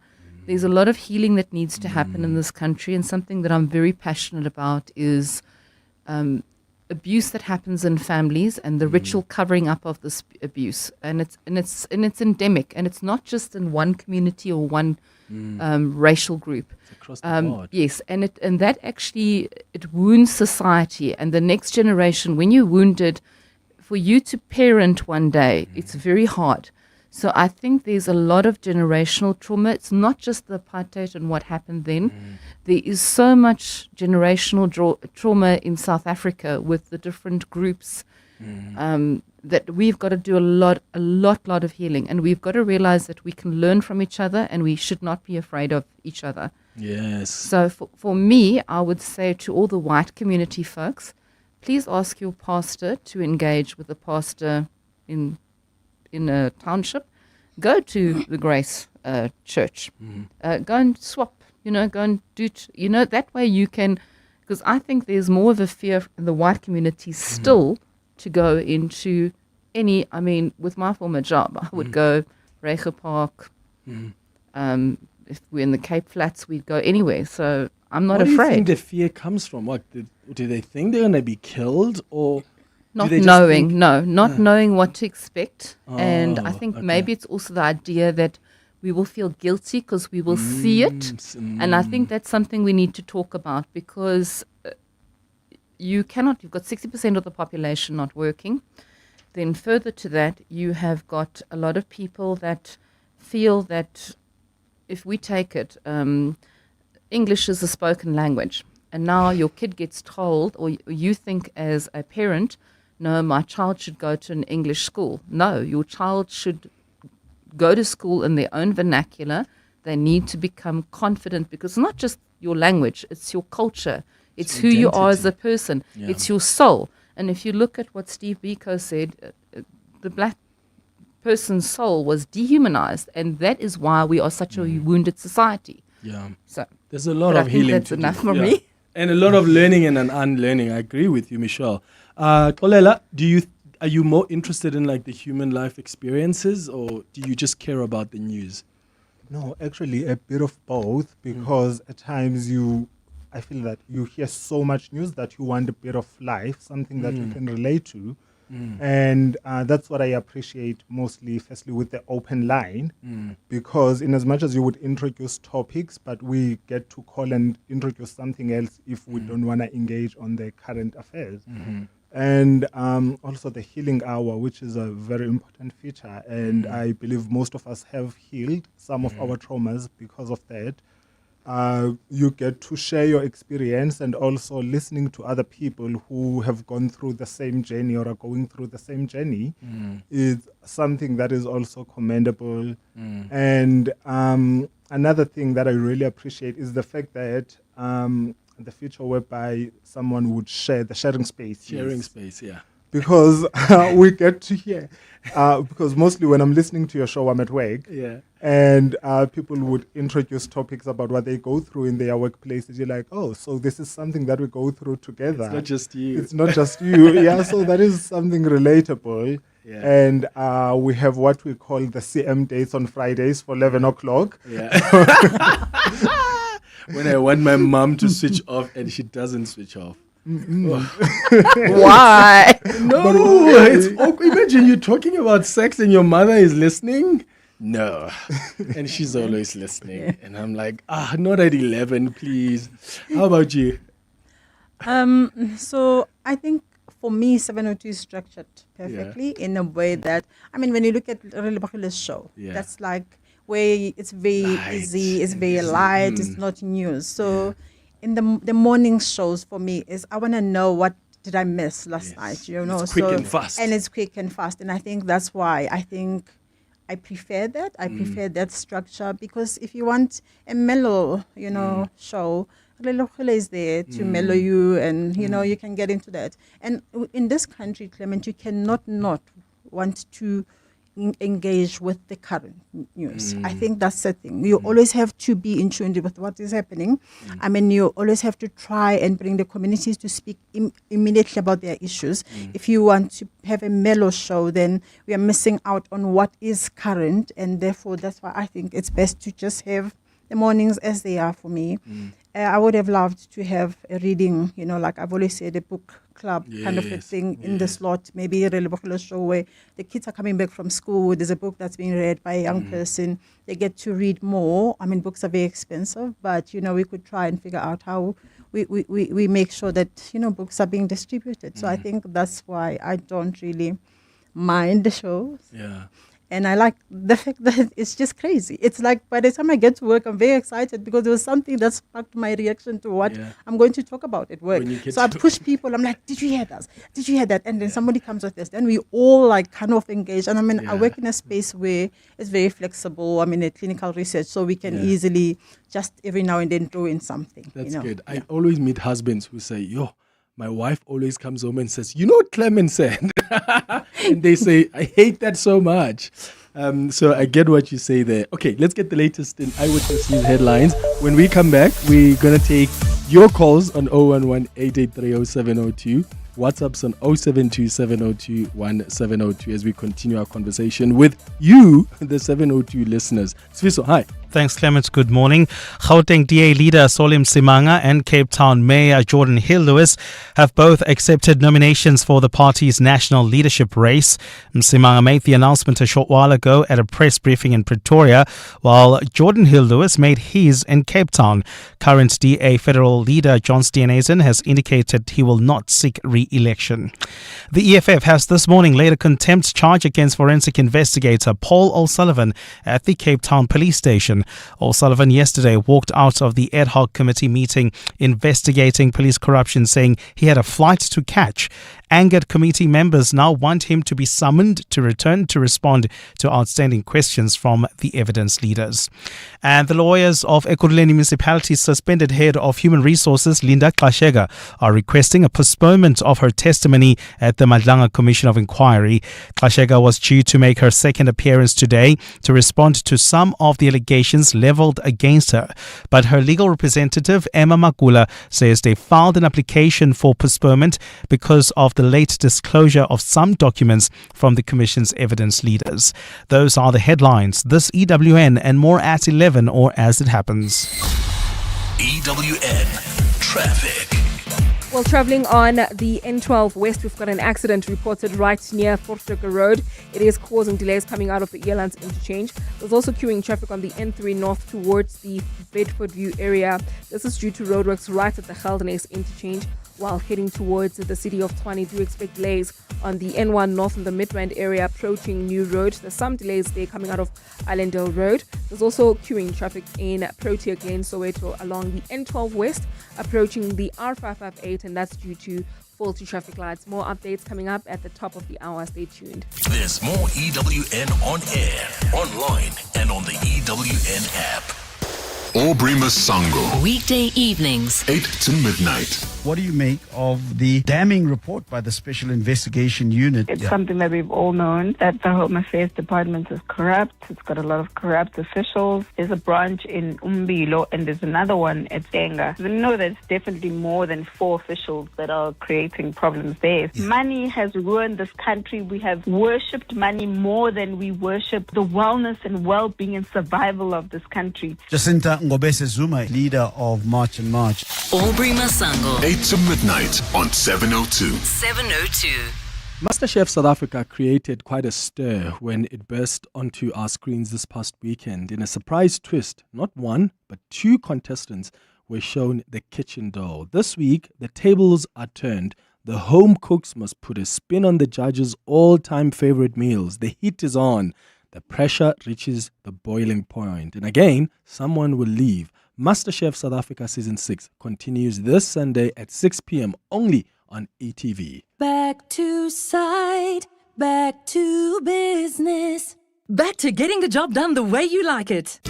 Join us from the 22nd of January to the 1st of March for the Chamberlain Back to Business promotion and get excited by incredible offers. From paint and power tools to in-store board cutting and edging. You'll have everything you need to start your year off the right way. Plus, with our wide range of rugged sideware, you'll be comfortable doing it too. Chamberlain, famous for hardware since 1903. What better way to get the jewel started in 2026 than in the new Haval Jolian Pro? Turn heads with next level design, plus tech features like a 12.3-inch infotainment touchscreen and a panoramic sunroof. Available from only 4,799 Rand per month. Visit gwm.co.za for T's and C's and to book a test drive. GWM. Go with more. Brought to you by GWM Finance, a division of Westbank, an authorized financial services and registered credit provider. This is financial year end. This is financial year-end supercharged with the help of Zero Small Business Accounting Software. This is you talking to your accountant or bookkeeper. This is you talking to your accountant or bookkeeper with the help of Zero Small Business Accounting Software. So supercharge your business with the help of Zero and blast past financial year-end stress. Try Zero free for 30 days. Terms apply. Search Zero with an X. Volpes, your home of linen, is giving you 20% off everything this weekend. Yes, that's 20% off bed linen, curtains, pillows, towels and more. Hurry to your nearest Volpes store or shop online at bash.com. But don't wait, this offer is valid until Sunday only. Volpes, made by South Africans, loved by South Africans. Business and government are working together to tackle youth unemployment. Discover how with insights from Shami Suriana Rain. Some of the barriers that employers face include young people not necessarily being able to advertise the skills that they actually have that are relevant for a job. For example, job postings will ask for things like 5 years of work experience for an entry-level job. And we know that actually only 5% of jobs that are online can require less than a matric certificate, where we know from Harambe's own proof points that people with less than a matric or a matric can do many entry-level jobs. So there's a question of demand and supply mismatch.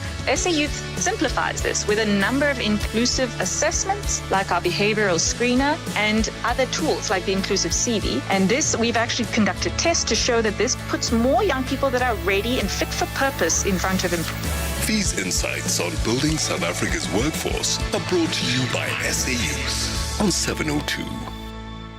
Across the Desk with Clement Manyathela on 702. 20 minutes before 11 o'clock, and on our Across the Desk feature this morning, we're hosting the 702 listeners, and I want to hear from more of you on 011-883-0702. Your WhatsApp's on 072-702-1702. Let's start in El Dorado Park. Sebastian, good morning. Hi, how are you? I'm all right, Sebastian. Go ahead. Good, man, Clement. You've got three of my favorite people there. Kaulela, Michelle, and Sister. Always hear them from the time I switch on the radio at 4 o'clock in the morning until I switch off at 12 o'clock at night.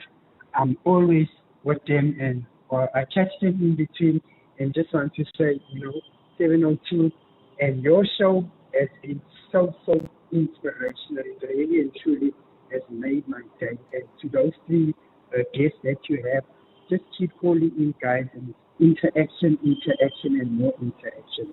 Thank you so much, Sebastian, and thanks for always interacting with us as well in El Dorado Park. Tembi, you calling from Honeydew. You're a first-time caller? Yes, Clement. Thank you for taking my call. Thank you for calling. Yes, I'm a bit nervous, but I've been listening to 702 for the last 15 years, I think. Yeah. Yeah, and I think your session, the family session, it's helped me a lot. I suffer from depression and so many other things, but you have helped me so much. And some of those episodes that you do, I cry. I want to call, but I can't call. Yeah. No, I understand that, Tembi. I'm so emotional. It's okay, Tembi. Listen, we all at some point end up crying. You guys will not see that because at least I've got the advantage of switching off my mic so that you can hear that I'm crying and you can switch off your mic on the other side. So it's okay. And I think that's what makes us family. We have to impact each other like that to get each other to feel something. And I'm glad that you've been impacted in that way by some of the conversations we've had. That is why we have those conversations. Yeah, so I don't miss those sessions. I don't miss them. Yeah. And like I say, I've been molested. I've been abused in 2 marriages. And yeah, so for me, these sessions are helping me a lot. As much as I have my psychologist and my psychiatrist, but people judge you. they judge you for going to a psychiatrist, they think you're crazy. Yeah. And But- you are not. No, I'm just dealing with my issues. But I thank you. Thank you, Tembi. Thank you so much. For, Yeah, because, when they say you see Utembi and then there's a route where Tembi comes from. Not Utembi. You need to check where the route comes from. And a lot of people ignore that. absolutely. Tembi, you are part of our family. We are part of your family. And I am glad that you were brave enough to take that call and dial 011-883-0702 today after having listened to 702 for about 15 years. Thank you so much. And we've got you in our hearts. When we do the healing hour, and you guys mentioned it earlier, I always get asked because there's such really deep things that we speak about on the healing hour, and I leave the show, and at the end of the show, I am like so emotionally in pain, and sometimes all I want to do is to get home and sleep, and I have to have a therapist, which I have, of course, to deal with those things. But a friend of mine once asked me one day, he's like, but these things are taking so much from you emotionally, and I said, I've come to realize that sometimes we do things that we are called for. And some of the things you're called for that you do are going to be painful, and you just have to take it. Every calling has a burden. There's no calling that doesn't have a burden. So there's a burden of responsibility you have to take. And I have learned that some of these conversations that are difficult, we must push them through. Even though they're difficult for me or for you, because some of the things we talk about, it's things I've experienced myself, but I have to be brave enough to bring that because it's going to help somebody else. So thank you, Tembi, for the call. Let's go to some WhatsApps on 072-702-1702. Good morning, Clement and the guest in the studio. Happy to hear other listeners of 702 throughout their journey and their experiences. I think I should share mine. 702 has taught me a lot, especially with people, especially with holding my opinion. We could have one topic and all different views and stuff, and me being able to hold my view, even if I feel so strong about that. I think 702 has really taught me that people think in their own way, and it's okay. And it's okay to hear other people's views. Morning, Clement. Oh, the lineup for me, when I started listening to 702, it was John Robbie in the morning, Really Clubby, Chris Gibbons, yes, on the Midday Report. Even before, that was way before when you, Clement, came on the Midday Report. And there was Jenny Chris Williams. I can't remember who was doing Drive at the time. Yes, and then you have Bruce on Business. And then you have Eusebius at night. It used to be called Talk at 9. And then it went through a series of changes. And then Kolani Gwala came on breakfast. Then he went to Drive. May God rest his soul. May God rest Eusebius' soul. No, man, 702 is my life. I remember my friends would get bored of me when they come visit, or when they're in my car and I'm listening to 702. They would literally think, what kind of a person is this at this age? You're listening to 702. It makes me speak better. It makes me informed. It has shaped me in many ways than one. So yes, I love 702. I'm in love with 702. I adore 702 Prince in Bedford View. And hi, Clement, and my fellow listeners in the studio there. My name is Mike from Ivory Park. I've been listening to 702 for close to 20 years, if not longer. I got introduced to 702 by my then employer. I work as a gardener, so whenever I went to her place, she used to have this small radio in her kitchen, which was always on 702. And then I started dialing that 702, and ever since I've never looked back. And what I like about 702 is the quality of the information you guys are giving us, the debates, and just the information. When I'm with my friends, I always I sound like I'm the smartest guy in the group because I always know about everything that's happening in the world. Thanks to 702, obviously, and other media, but mostly 702. Which, yeah, that's all I can say. Thank you, Clement. Have a good show. Thank you. You are the smartest. This is what's so fascinating, guys, about the show is we have a diverse audience. Like, we have such a diverse audience. Like, you'll know about Tembi, who always sends us a voice note, who is a helper / domestic worker. You'll know about someone who does gardening. You'll know about someone who's a professor. And then you'll have somebody else who does completely something different. Like, there's the diversity of our audience, I think, is what makes this station so rich. There's not, and I'm glad that even the listenership has changed over the years, because at some point, I mean, like over 60% white listeners of the station. And that has changed, and I think that just reflects this country we live in, because the majority of people here are black, and you've got them who listen, who've got views, but you've got also white people who listen, who've got views, and all of them come from different backgrounds, which is so amazing. We're going to continue our conversation after the break. It's 12 minutes before 11 o'clock. Keep your calls and WhatsApps coming.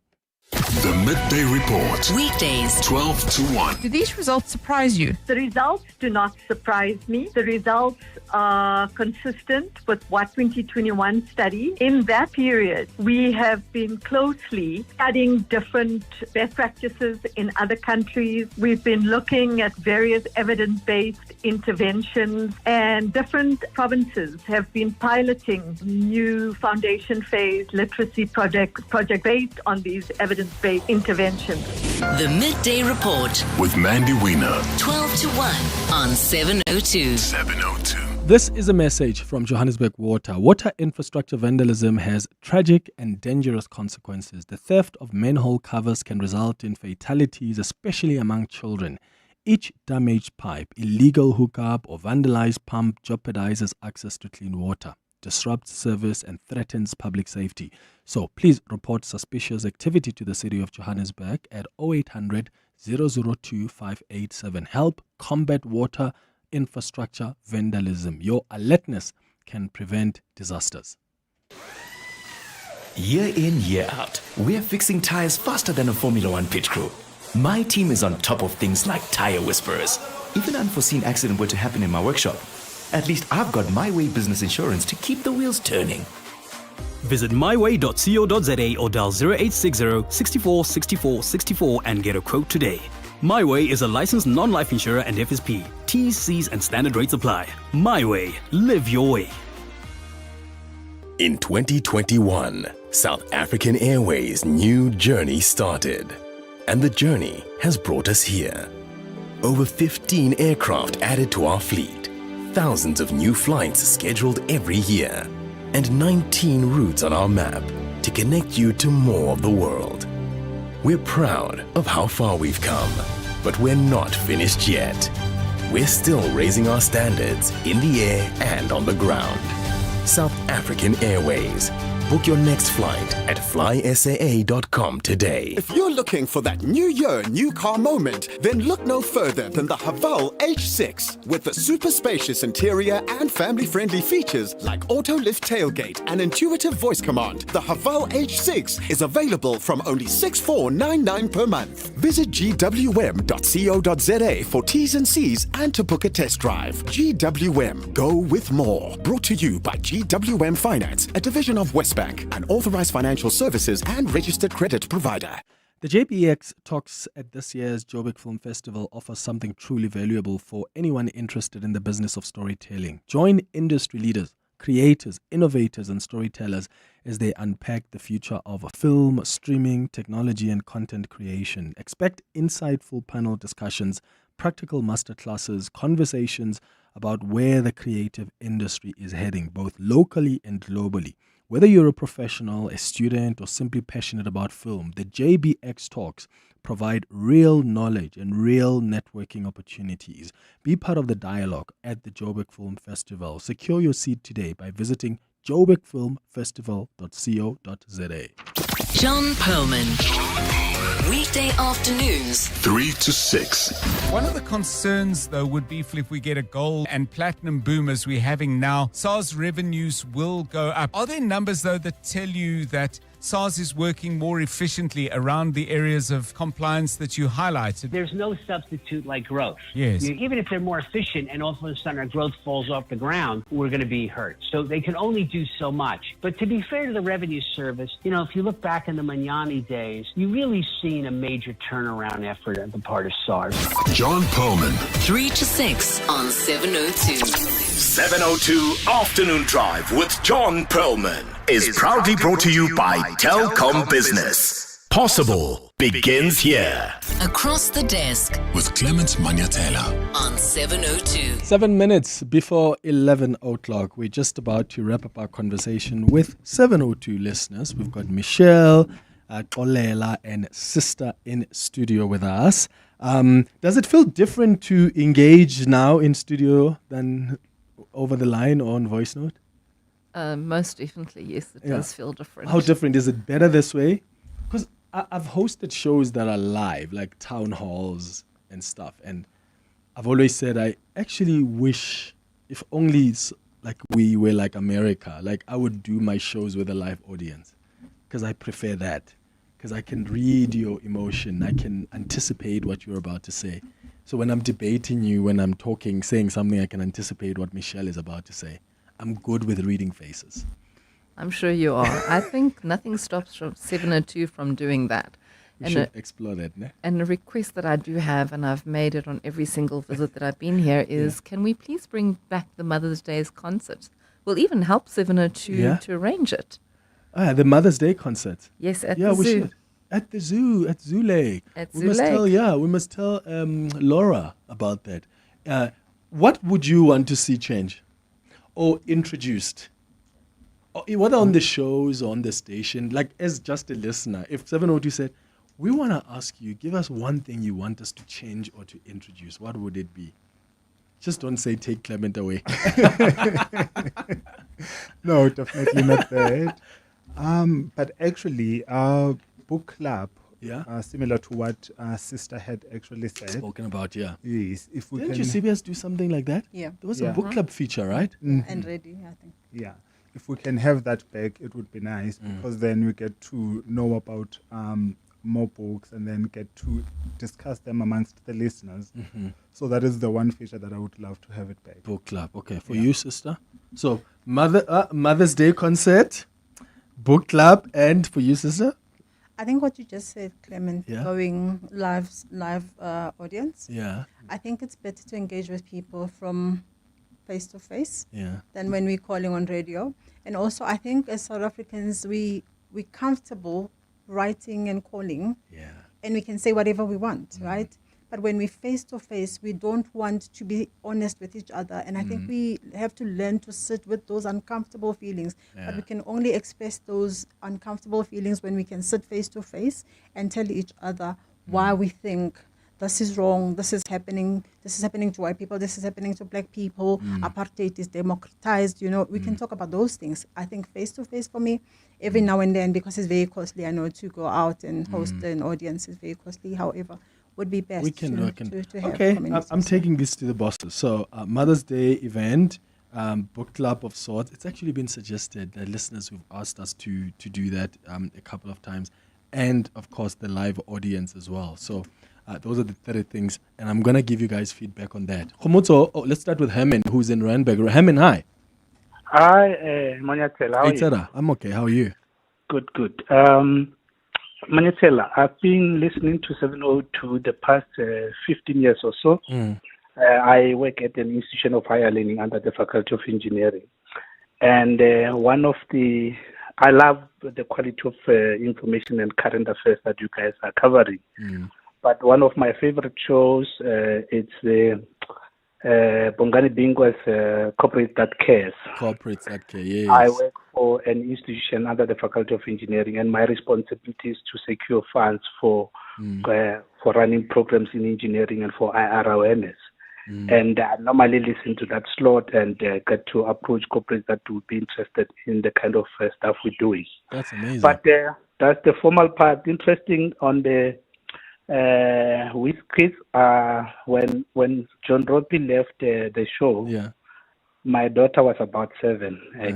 My daughter was about 7, and she cried when John Ropi was leaving the show some 5 years ago. So, but yeah, I'm always on 702 full time in my office, in my car, everywhere I listen to. But weekends also are very special for me with Kenny Mystery. Beautiful. Herman, thank you so much, man. In Randburg, some WhatsApp voice notes on 072702 and 702. Clement, nice show as always. Good morning to you and your visitors. Clement, the reason why I listen to 702 is because of all communities, all race. Yeah, they are here commenting and debating different views. Yeah, so now with me, it makes me strong in mind, physically and everything. I can debate, I can talk when I'm with friends. I've got very, very strong views. All thanks to 702. Nice shows always. Keep on criticizing our current government. Yeah, black person criticizing black person, white person criticizing black person. Yeah, it makes me very strong. I'm very strong. Yeah, Clement. I'm just like you. When I debate with my friends or when we talk, I'm very strong, Clement. I'm just like you. I'm very strong. So thanks to 702. Thank you. Nice show as always. Yo, Clement. Yo. How's it, man? And all the guests you have there.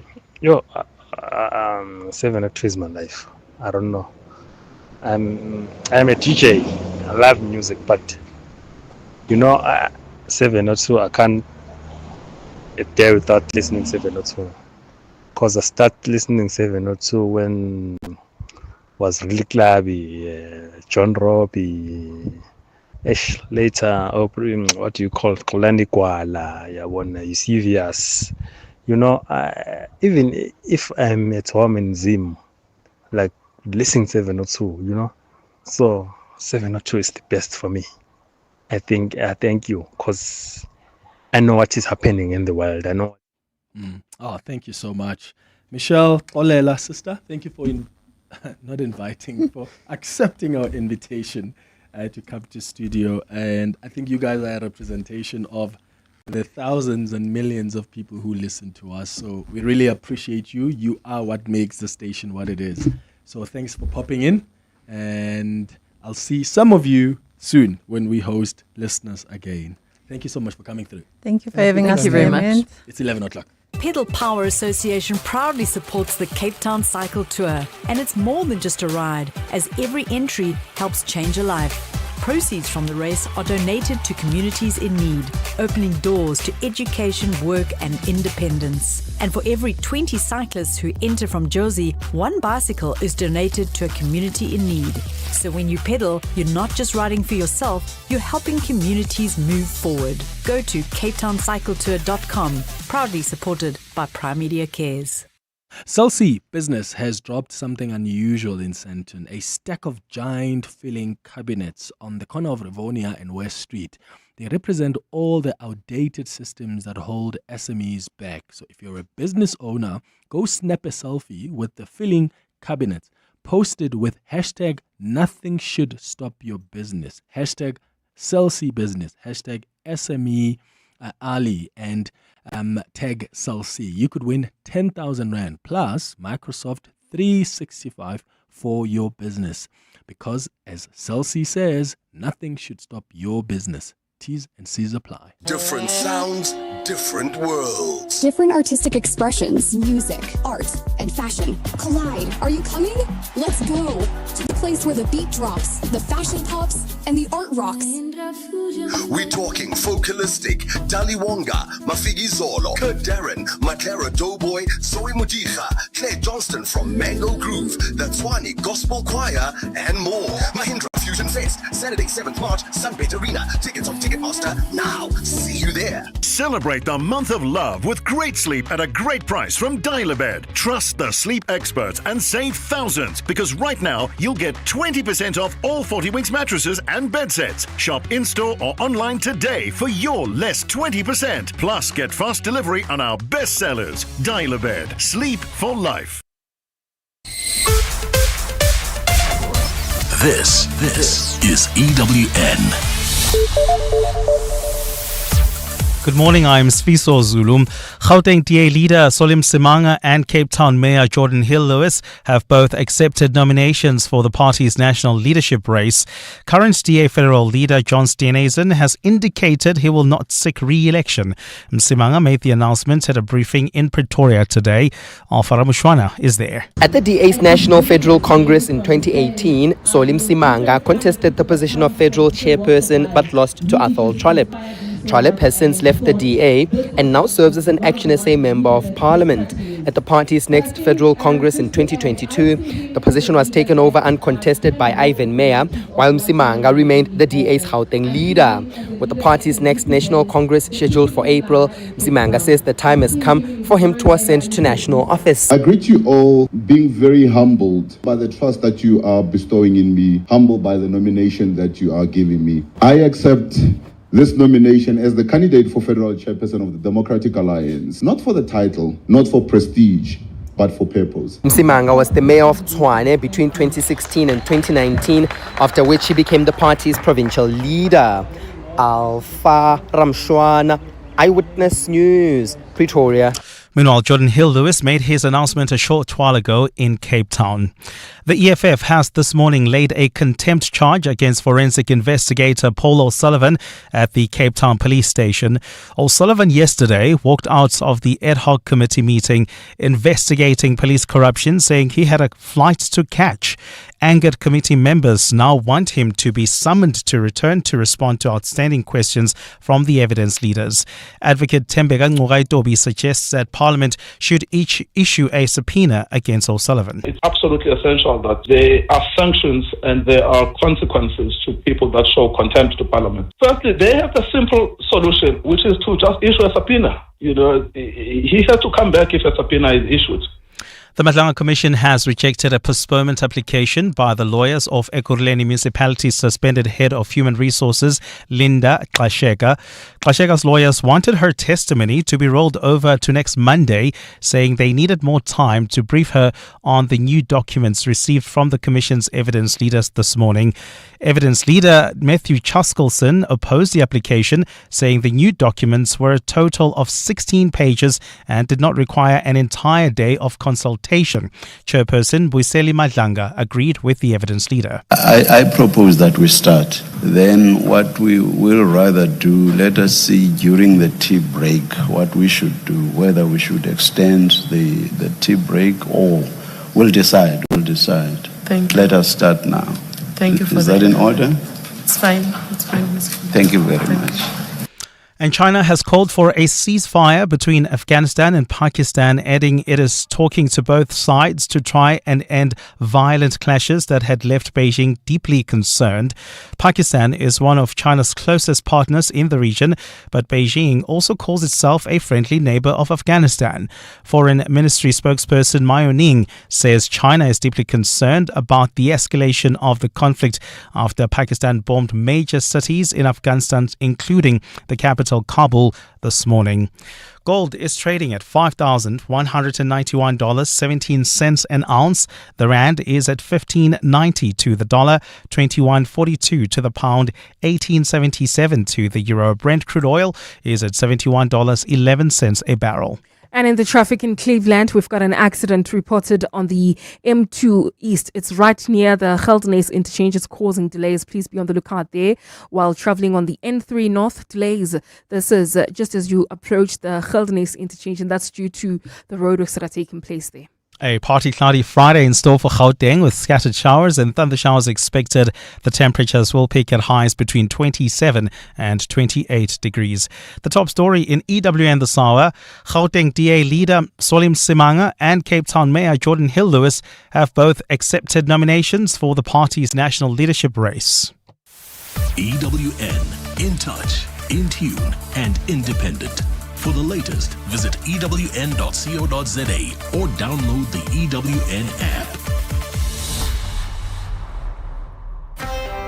You're with Clement Manyathela On 702. Let's Walk the Talk. Streaming on the Prime Media Plus app. DSTV channel 856. 92.7 and 106 FM.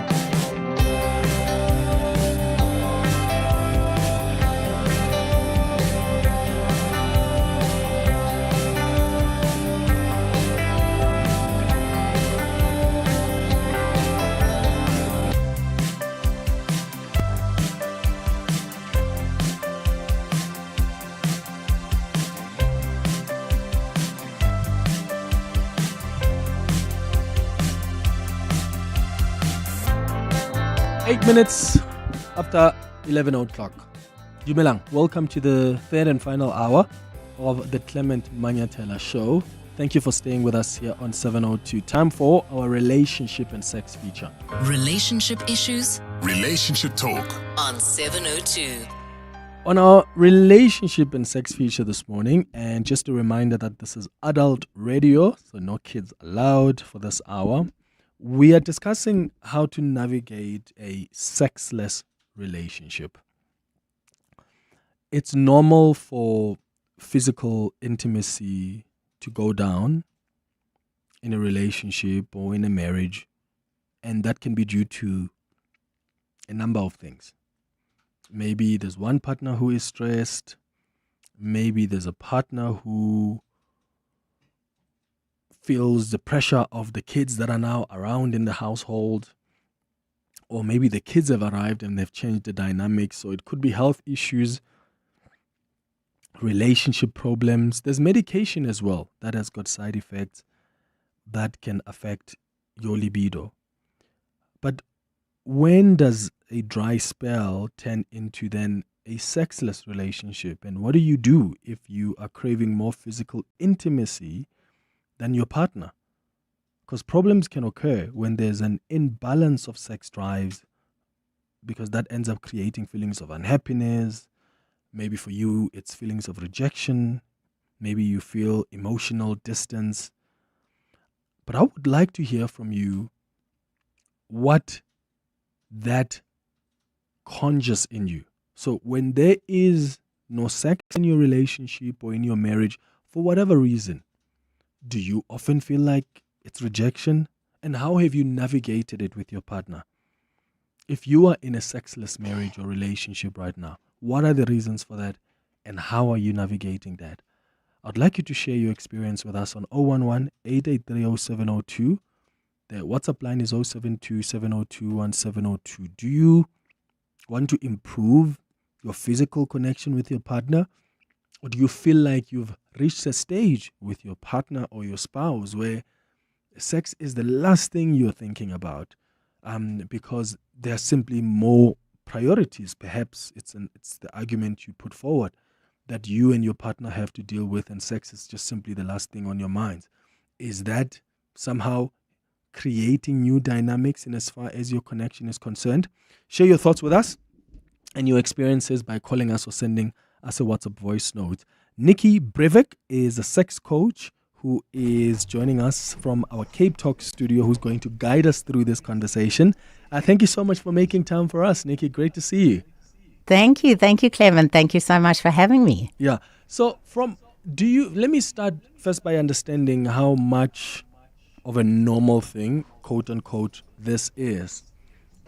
Does this happen in most marriages and in most relationships, that a couple would get to a point where, for whatever reason, there won't be sex, and one may feel why and the other may feel, I'm not really that interested?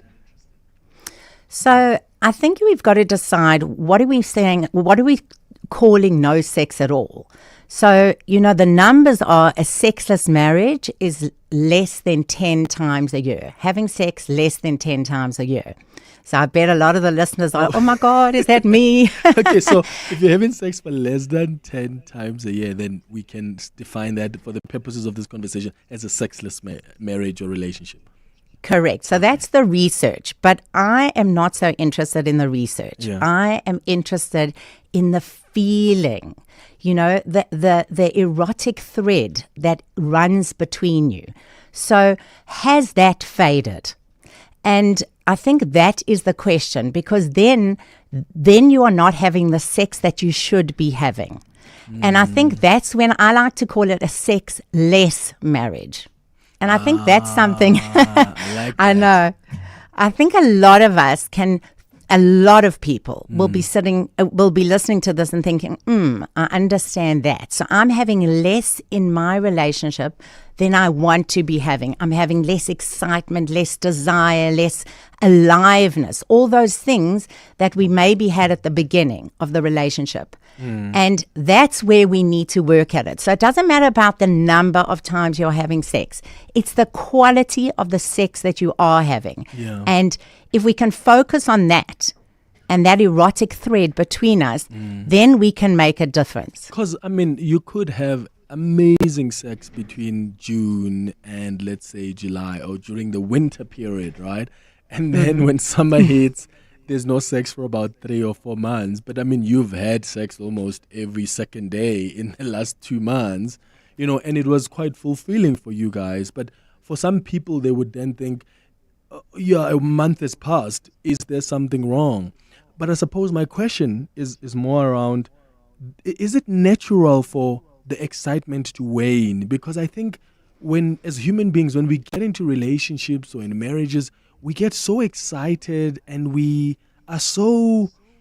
excited about sex. We want to have it almost every day, and we come up with these creative ideas on what we want to do. And then 2 years or 5 years later, that excitement wanes. It's like, we're having sex because we have to do it to maintain the relationship. Is that a natural thing? And how do you build and sustain that momentum and excitement?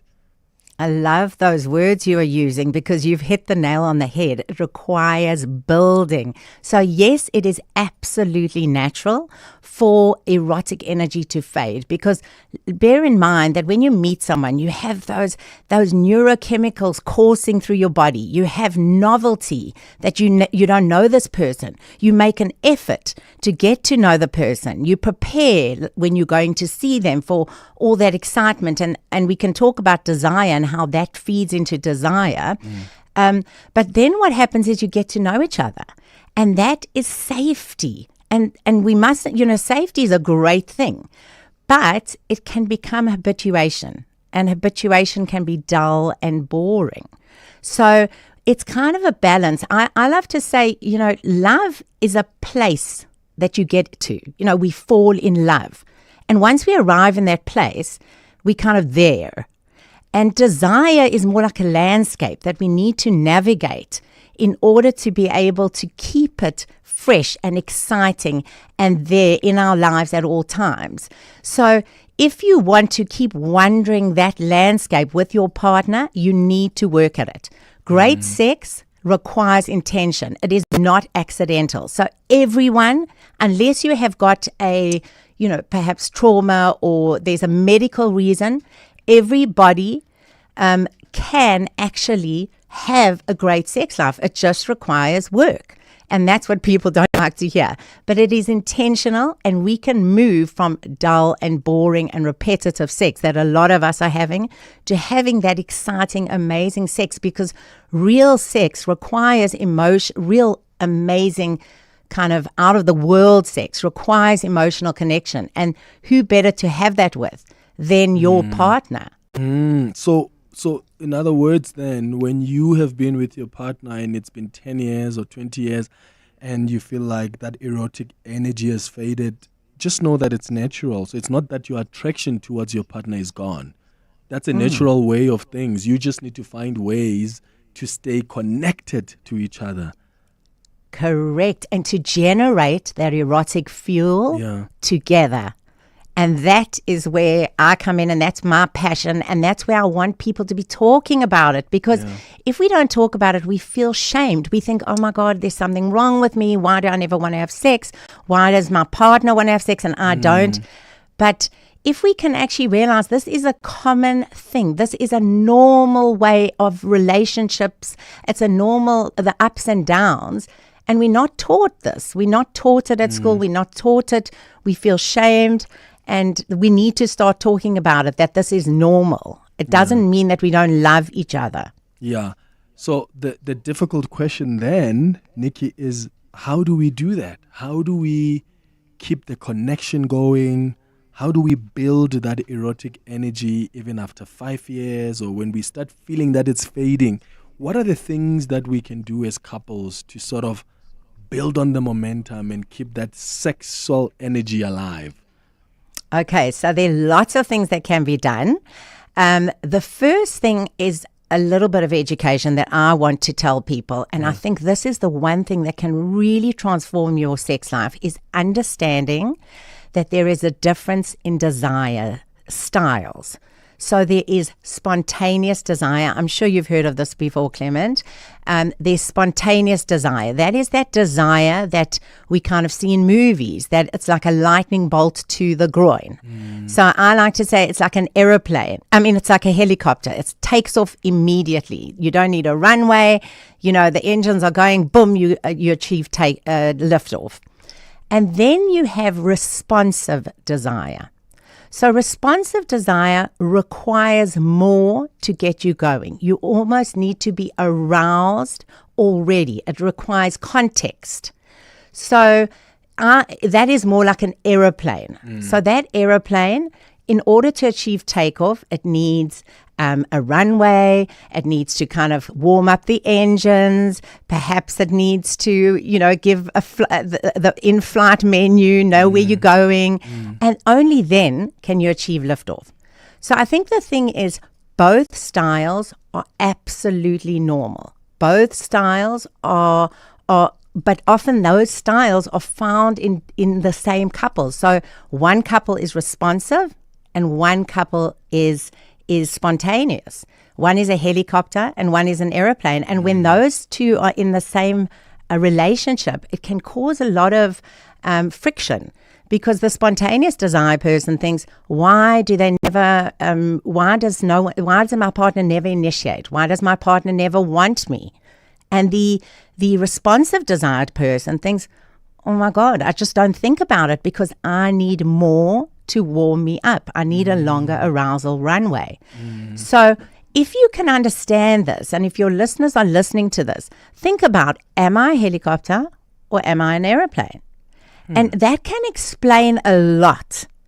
And then we can learn what this is your desire style. So I know that I need to help my aeroplane to have a longer arousal runway. Let me help them. Let me, give them more foreplay, and remind them what it's like to get desire and help them to achieve liftoff. And once you both have achieved liftoff, you can go anywhere, but you don't have to get there at the same time. I mean, you just have to achieve liftoff, and that should be what you're looking for. Does that make sense? It does. It's so practical. I love how you've made it so practical, because at the end of the day, you are not going to find always a situation where a couple, both people actually respond to the same desire. Both are spontaneous or responsive. Most times it's one is more spontaneous, response to spontaneous desire, another response to it's a responsive desire.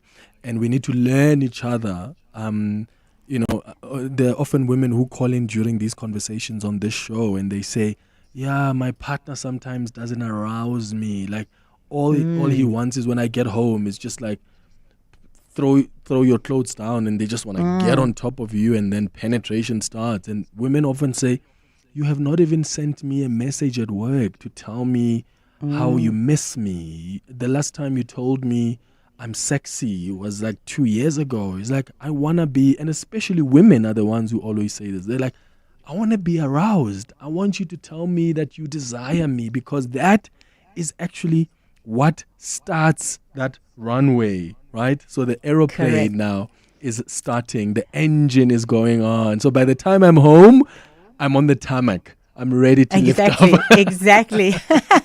I love that. And then, that is the thing. So a lot of people say, I see a desire discrepancy is the biggest thing that kind of people in our field see. But a lot of the time, it actually isn't that the person doesn't have a libido.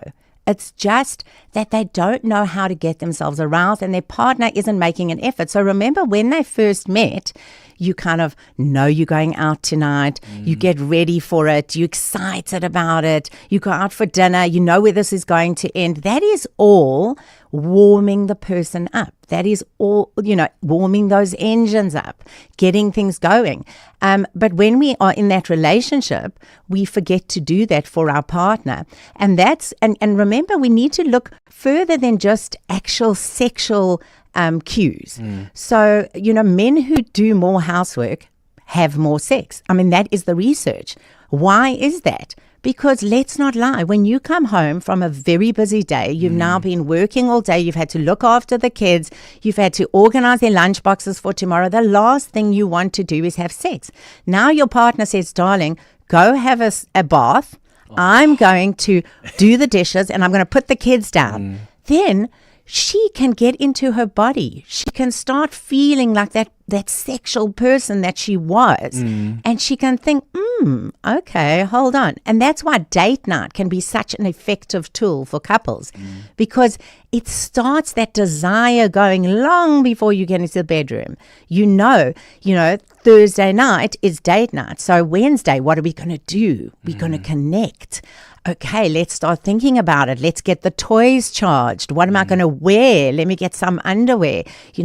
My husband always puts on the aftershave that I love. And it's like almost like, oh, okay, I know where this is going. Down. Exactly. So it's that build-up. That build-up. But Clement, we've left out another thing that complicates this whole responsive and spontaneous desire thing, and that is our own brakes and accelerators.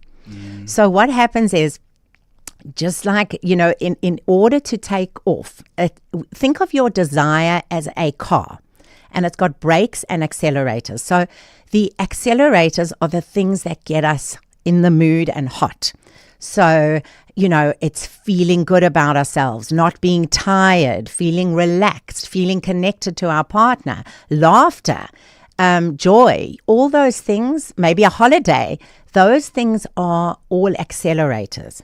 But then we have lots of brakes. And unfortunately, in these busy times, there are so many brakes. And in long-term relationships, these brakes kind of increase and build up. So sometimes they crowd out our accelerators. So think about those brakes. Stress. Telephones are a terrible brake. I mean, how many people get into bed with their telephones and then you put the telephone down and turn to your partner? Let me tell you, that is not sexy, hormones, death, anxiety, as you say, medication, all those things are brakes. Now, if your brakes are down, with a car, it doesn't matter how hard you are pushing on those accelerators. If your brakes are down, you're not going to move. So you can tell your partner, go and have a bath. That's relieving her. That's relieving the brake a little bit. It's pushing that accelerator down. It's making her less tired, less stressed. She's able to get into her body. So it's not only about your desire style, but how can you push your accelerator down and pull up your brakes? And I think that's something we need to learn about ourselves and what we need to know about our partner if we really want to have amazing, erotic, connected, awesome sex. Oh, I love that. Such important nuggets, Nikki. Thank you. I'm going to take a quick ad break. When we come back, I'd like to hear from our listeners.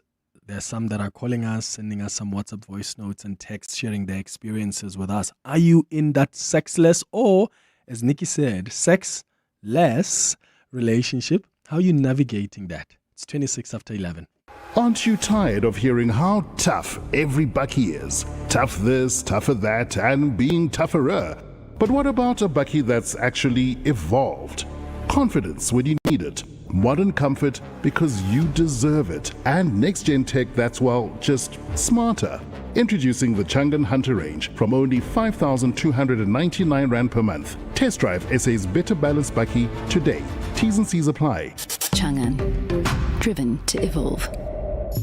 New deals for the Checkers Extravaganza are here. Save extra on top picks, like Cape Point frozen queen prawns 700 grams for $149.99. Save 90 Rand.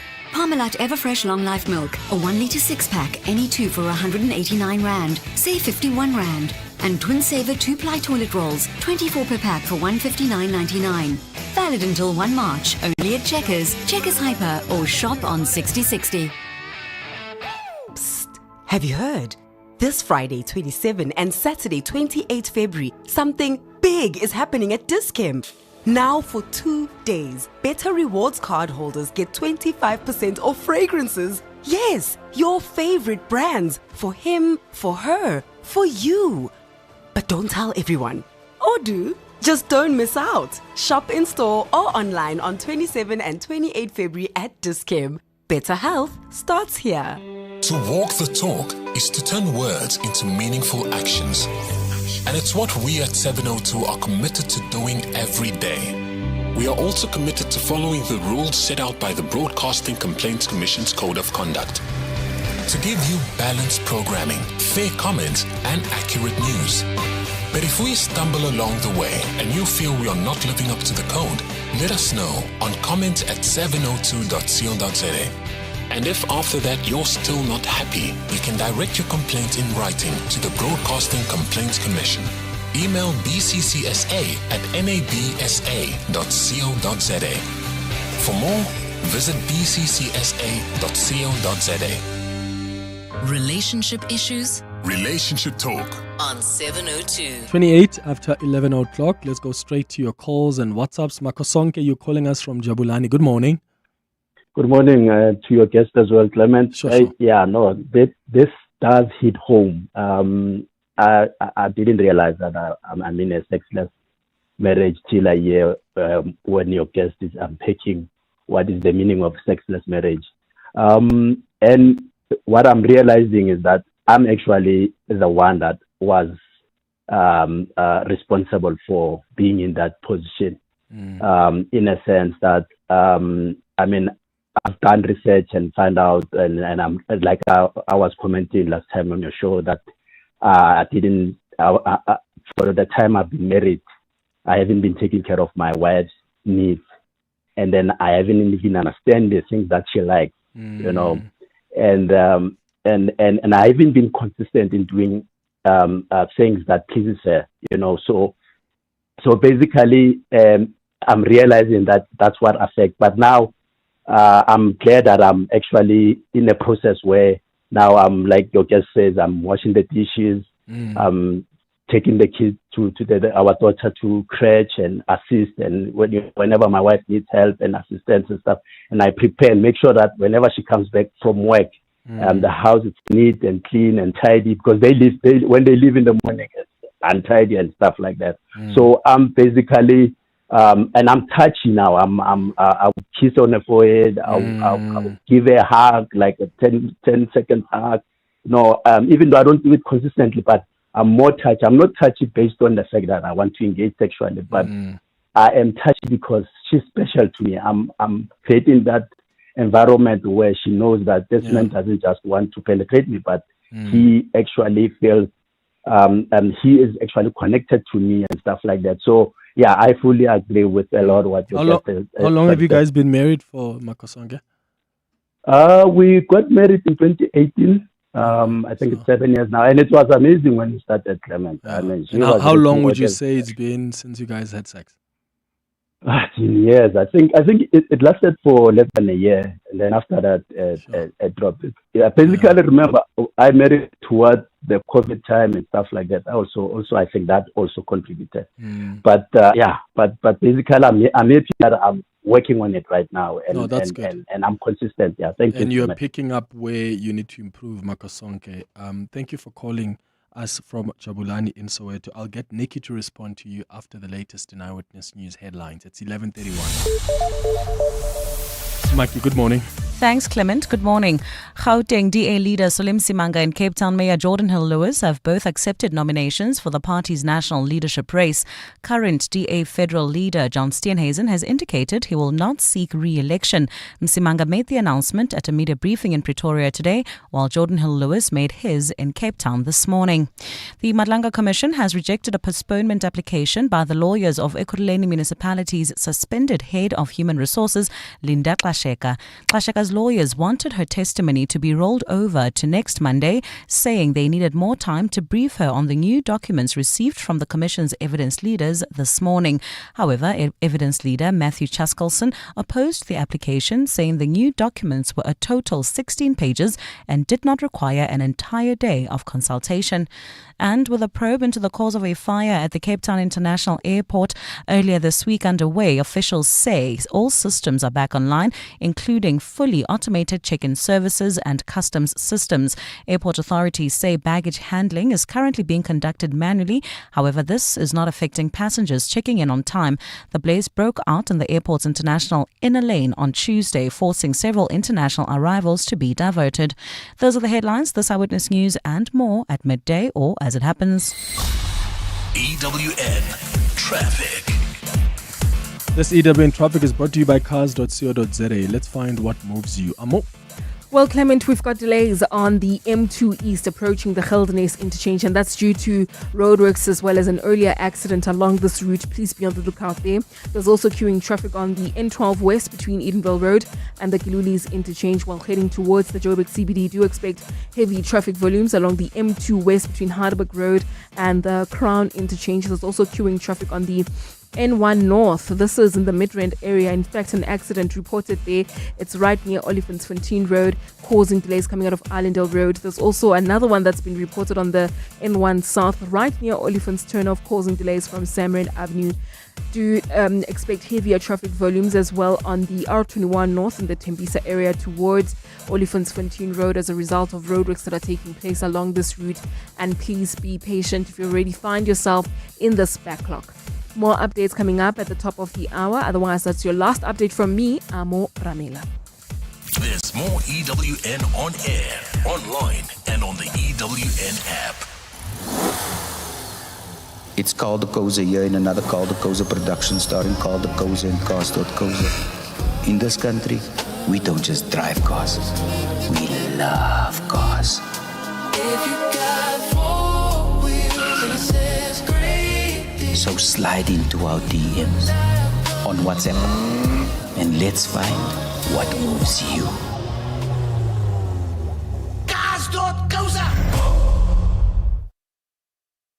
Bongani Bingwa, 702 Breakfast. Weekday mornings, 6 to 9. The former acting police commissioner, Khomotso Phahlane, was forced in Parliament to apologize. Remember, he said the police ad hoc committee evidence leader is part of a cabal that's targeting him. Phahlane was before the committee where he accused the evidence leader, Norman Arendse, of acting on behalf of the former IPID head Robert McBride. Phahlane was also responding to questions about his relationship with Vusumuzi Kat Matlala and his removal from SAPS in 2017. Khomotso Phahlane climbed down. Why couldn't Paul O'Sullivan? Bongani Bingwa, 6 to 9 on 702. Growing a business is a 24/7 job. In fact, 55% of small business owners say they can never switch off. Usually, it's personal moments like missed date nights and long overdue holidays that pay the price. Zero wants to help you claim one back with an emotional tax return. To enter, share a moment you missed while growing your business on Instagram stories and tag @Zero, spelled with an X. Competition ends on the 22nd of March. T's and C's apply. Calling all wedding planners and venues, restaurants, conference centers, and hotels. Do you need tables and chairs? Home in One has it all. Do you need cutlery, crockery, table linen, and restaurant equipment? Home in One has it all. Do you need tents, gazebos, or umbrellas? Home in One has it all. Affordable prices, the latest trends, with 2 branches in Pretoria and Johannesburg. Shop online at homein1.co.za because we're your #1 choice. Home in One has it all. Bridge Builders invite you to an empowerment brunch on Saturday, 7th March at the Johannesburg Culinary and Pastry School. Join community leaders, change makers, and special keynote speaker, Speaker of Council in the City of Johannesburg, Margaret Arnolds, as we build bridges of hope. For info and tickets, call 078 054 0551. Bridge Builders, building bridges of hope for future generations. Volpe's, your home of linen, is giving you 20% off everything this weekend. Yes, that's 20% off bed linen, curtains, pillows, towels, and more. Hurry to your nearest Volpe store or shop online at bash.com. But don't wait. This offer is valid until Sunday only. Volpe's, made by South Africans, loved by South Africans.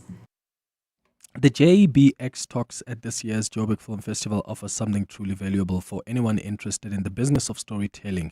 Join industry leaders, creators, innovators, and storytellers as they unpack the future of film, streaming technology, and content creation. Expect insightful panel discussions, practical masterclasses, and conversations about where the creative industry is heading, both locally and globally. Whether you're a professional, a student, or simply passionate about film, the JBX Talks provide real knowledge and real networking opportunities. So be part of the dialogue at the Joburg Film Festival. Secure your seat today by visiting joburgfilmfestival.co.za. Relationship issues? Relationship talk On 702. We're discussing this morning how to navigate sexless relationships. If you are in a marriage, there hasn't been a lot of sex for whatever reason. How do you navigate that? Nikki, before we take some more calls, do you have any response to Makosonke? It's a call we got earlier who says they've been married for 8 years, and one of the things he's realized and is picking up from what you've said is that he has to be more suggestive, cuddle with the wife and be helpful in the household in order to try and get that erotic energy going again. Yes, I absolutely love that. I think he realizes that erotic energy requires maintenance. And I think that's something, people say, but I'm too tired at the end of the day, and it's, I just can't be bothered. But if we are willing to drive our kids to soccer practices, we make lunch boxes, and it's all an investment in their future. If sex was important to you at the beginning of a relationship, then it should always be important to you. And it's also, so that is why we need to invest in it. And we need to keep up those small moments of connection, that erotic thread that can be fed through our lives, and keep us connected in such a way that only we are connected. And, I love to say that great sex keeps your glasses rose-tinted. It's really hard to fight with your partner and kind of, it brings the walls down. It brings humor into your relationship. When you are connected in that way, everything just the world feels less gray, and you feel more confident to go out into the world. That's why it's like a loop of satisfaction. Upgrade your sex life, you upgrade your whole life. Yeah. And I think your listener was kind of starting to understand that. So I actually have an erotic equation for great sex, so that can help your listeners. In fact, I've got a book coming out in June. It's called Sexponential. And it's how to upgrade your sex life, maximize your pleasure potential. So it's E equals MC cubed. So thanks, Einstein. But eroticism, E equals to MC cubed. I've just added a C to his. So it's eroticism equals mindfulness.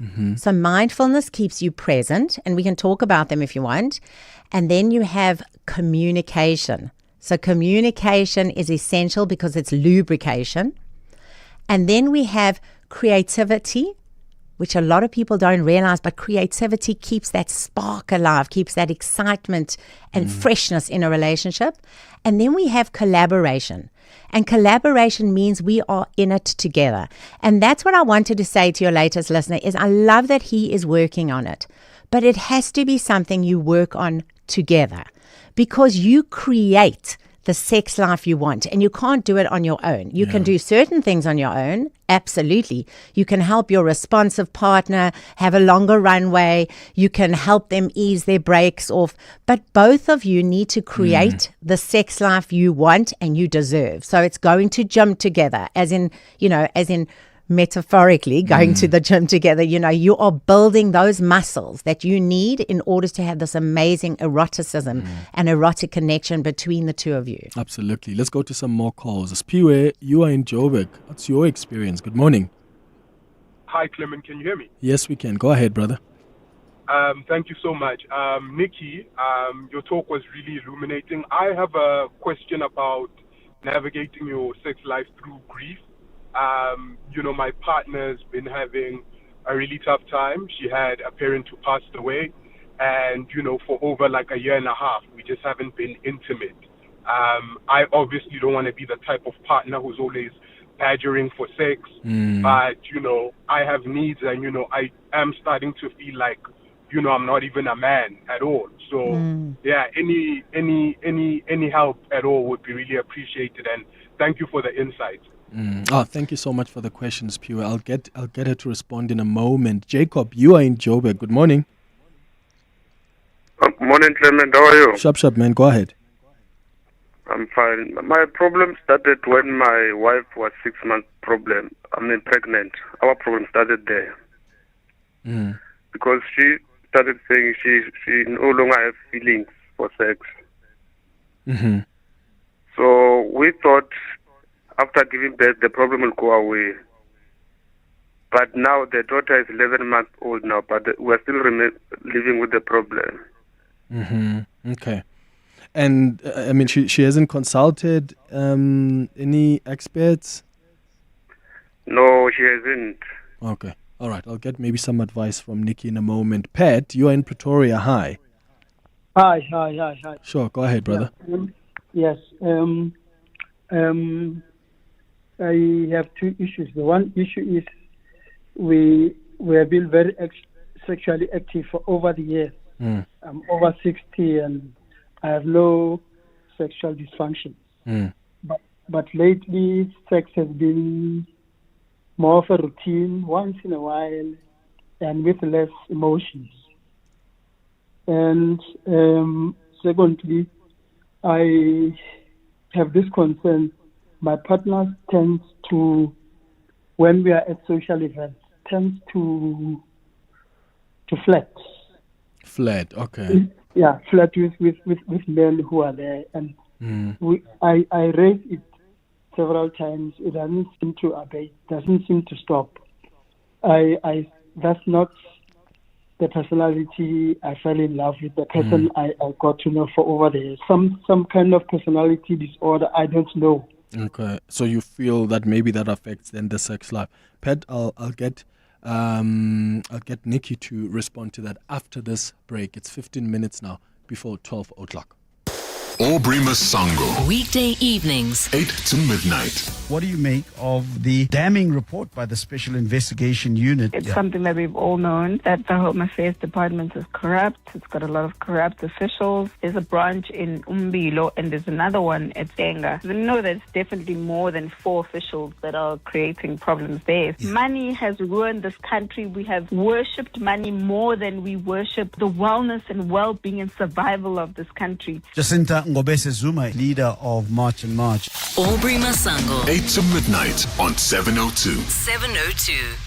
If you are preparing your business for its next serious growth phase, consider WeWork, built for teams that want to grow up and glow up. At WeWork, your team gets space to focus, space to meet, and space to think big, from 10-key private offices and meeting rooms to on-site support, high-speed Wi-Fi, backup power, and printers that just work. Book a free guided WeWork tour at Rosebank, Sandton, or Cape Town. WeWork.co.za, made for work, built for business.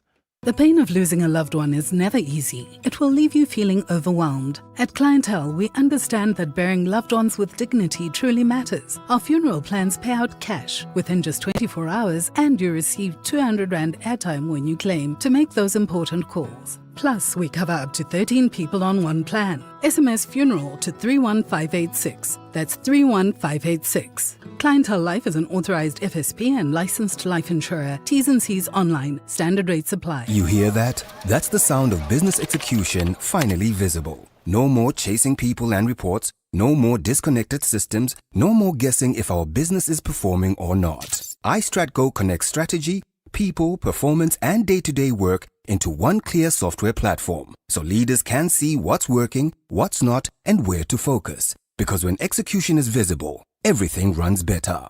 Book a demo on iStratGo.com. ISTRATGO.com.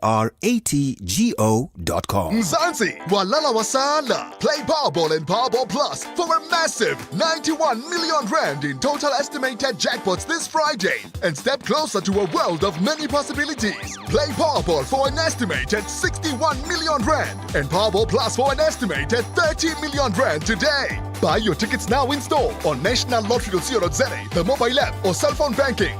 Panda, Pusha, play. Players must be 18 years old or play responsibly. E2 is the proud operator of the National Lottery. Relationship issues? Relationship Talk on 702. 13 minutes before 12 o'clock, we're talking about how to navigate a situation where you are simply not having sex as you would want to with your partner or with your spouse. And Nikki, we received a number of calls. I'll remind you of what they said, and I'd like you, if you have any advice, please share it. Spiwa called in earlier and said his wife is going through grief, lost her parent, and as a result, they've not been having sex for, I think I said about a year and a half. And he says, I'm a man who's got his needs, but I also need to be supportive and understanding. And we also got a call from Jacob who says, wife said 6 months into pregnancy that she's not feeling like sex anymore, but their daughter is now 11 months and still there's no sex. And Pat called in about the routine, and he feels that the sex is there, but it's more routine with less emotions. It's almost like it's being done because it's got to be done, but then the wife flirts when they're in public spaces. Okay, so with the first caller, the grief. You know, grief obviously can completely lay your libido low, especially if, say, you are a responsive desire person, because you aren't even allowing yourself to go into that space. And you know, it can, you know, separate you from the way you feel and the way you feel in your body because you are so mired in those emotions. And I think he sounds so sensitive. And the important thing is, like we talked about, communication. He needs to say, I love you so much. I'm here for you. I know you've had this terrible loss, but how can I make you feel better? How can we find that connection that we always had? Because it's so important to me. Can we go away for the weekend? Can I give you a massage? What can I do that can help you reignite your passion? Because it's not only passion for each other, it's passion for life. And I think sometimes grief takes away that passion that we have for life and joy and humor. So how can we reignite this part of you again so that we can find our erotic connection? And I'm here to help you do that. Let's go out and do something fun, because remember what we said, outside the bedroom impacts what happens inside the bedroom. So maybe go out and have a fun night out. Go see a comedian. Go, go for a walk in nature. That's often very healing. So find something that can help your partner reignite the passion within her and bring that feeling into the bedroom and take it slow and make her feel safe and loved and that you're not going anywhere. Yeah. So that's our first listener. The second listener was about having a baby and pregnancy.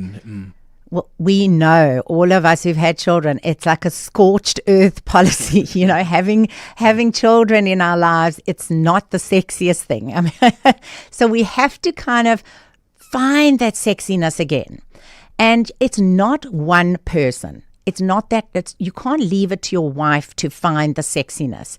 And that's why I'm saying it's collaboration. You need to find out, how can we bring the sexiness back together? So what do I need? Now, often your wife is probably exhausted. She's got an 11-month-old. She's probably getting up, still feeding the baby, with that baby all the time, forgetting what it feels like to be a sexy woman who owns her own body. She's maybe breastfeeding.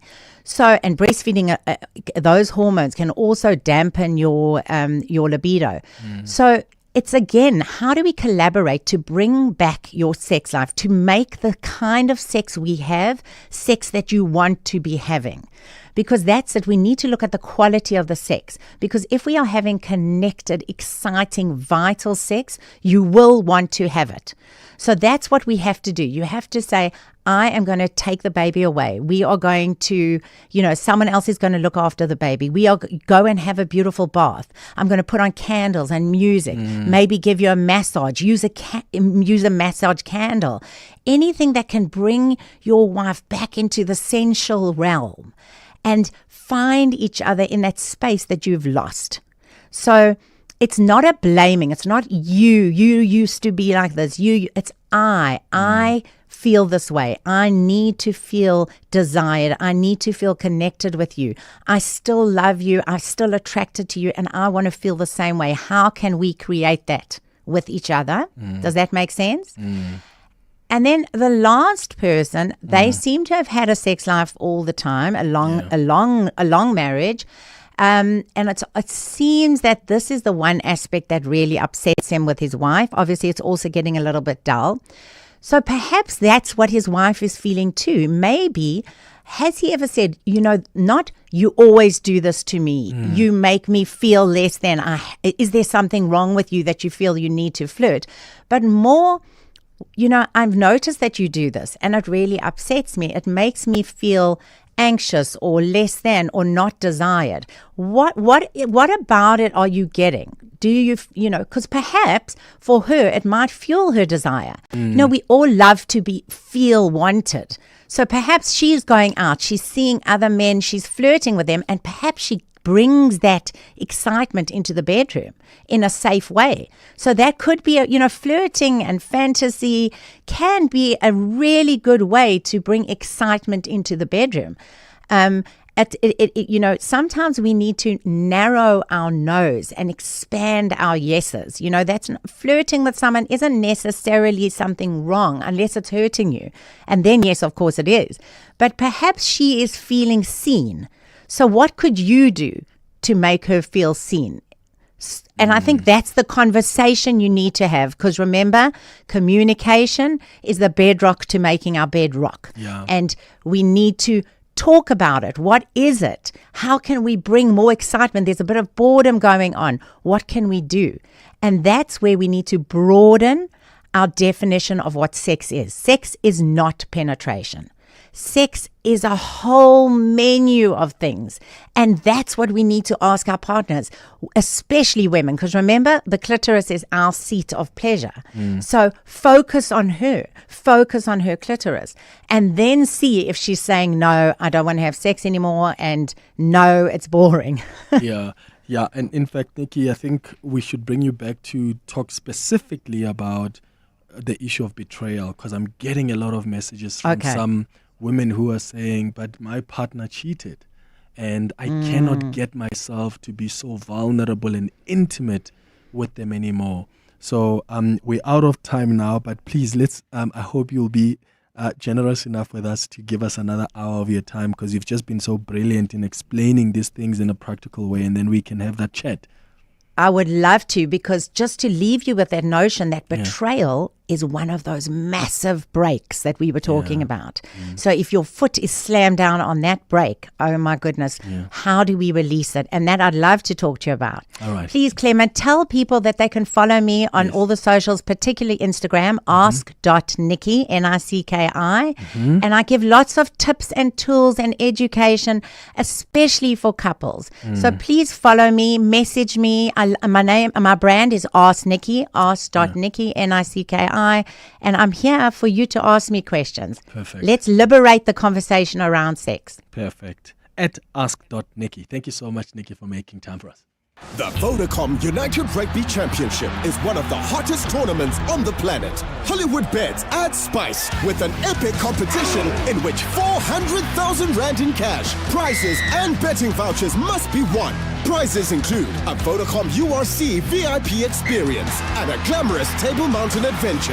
To enter, simply bet 30 Rand or more on any Vodacom URC fixture between 23 January and 16 May. T's and C's apply. Hollywood Sportsbook is a licensed betting operator. No persons under the age of 18 years are permitted to gamble. Winners know when to stop. South African Responsible Gambling Foundation toll-free counseling line 0800 006 008 or WhatsApp HELP to 076 675 0710. Celebrate the month of love with great sleep at a great price from Dial-A-Bed. Trust the sleep experts and save thousands, because right now you'll get 20% off all 40 Winks mattresses and bed sets. Shop in-store or online today for your less 20%. Plus, get fast delivery on our best sellers. Dial-A-Bed. Sleep for life.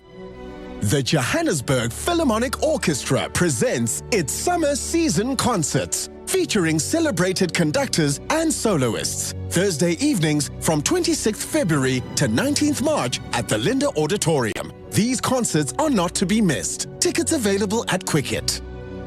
This is financial year end.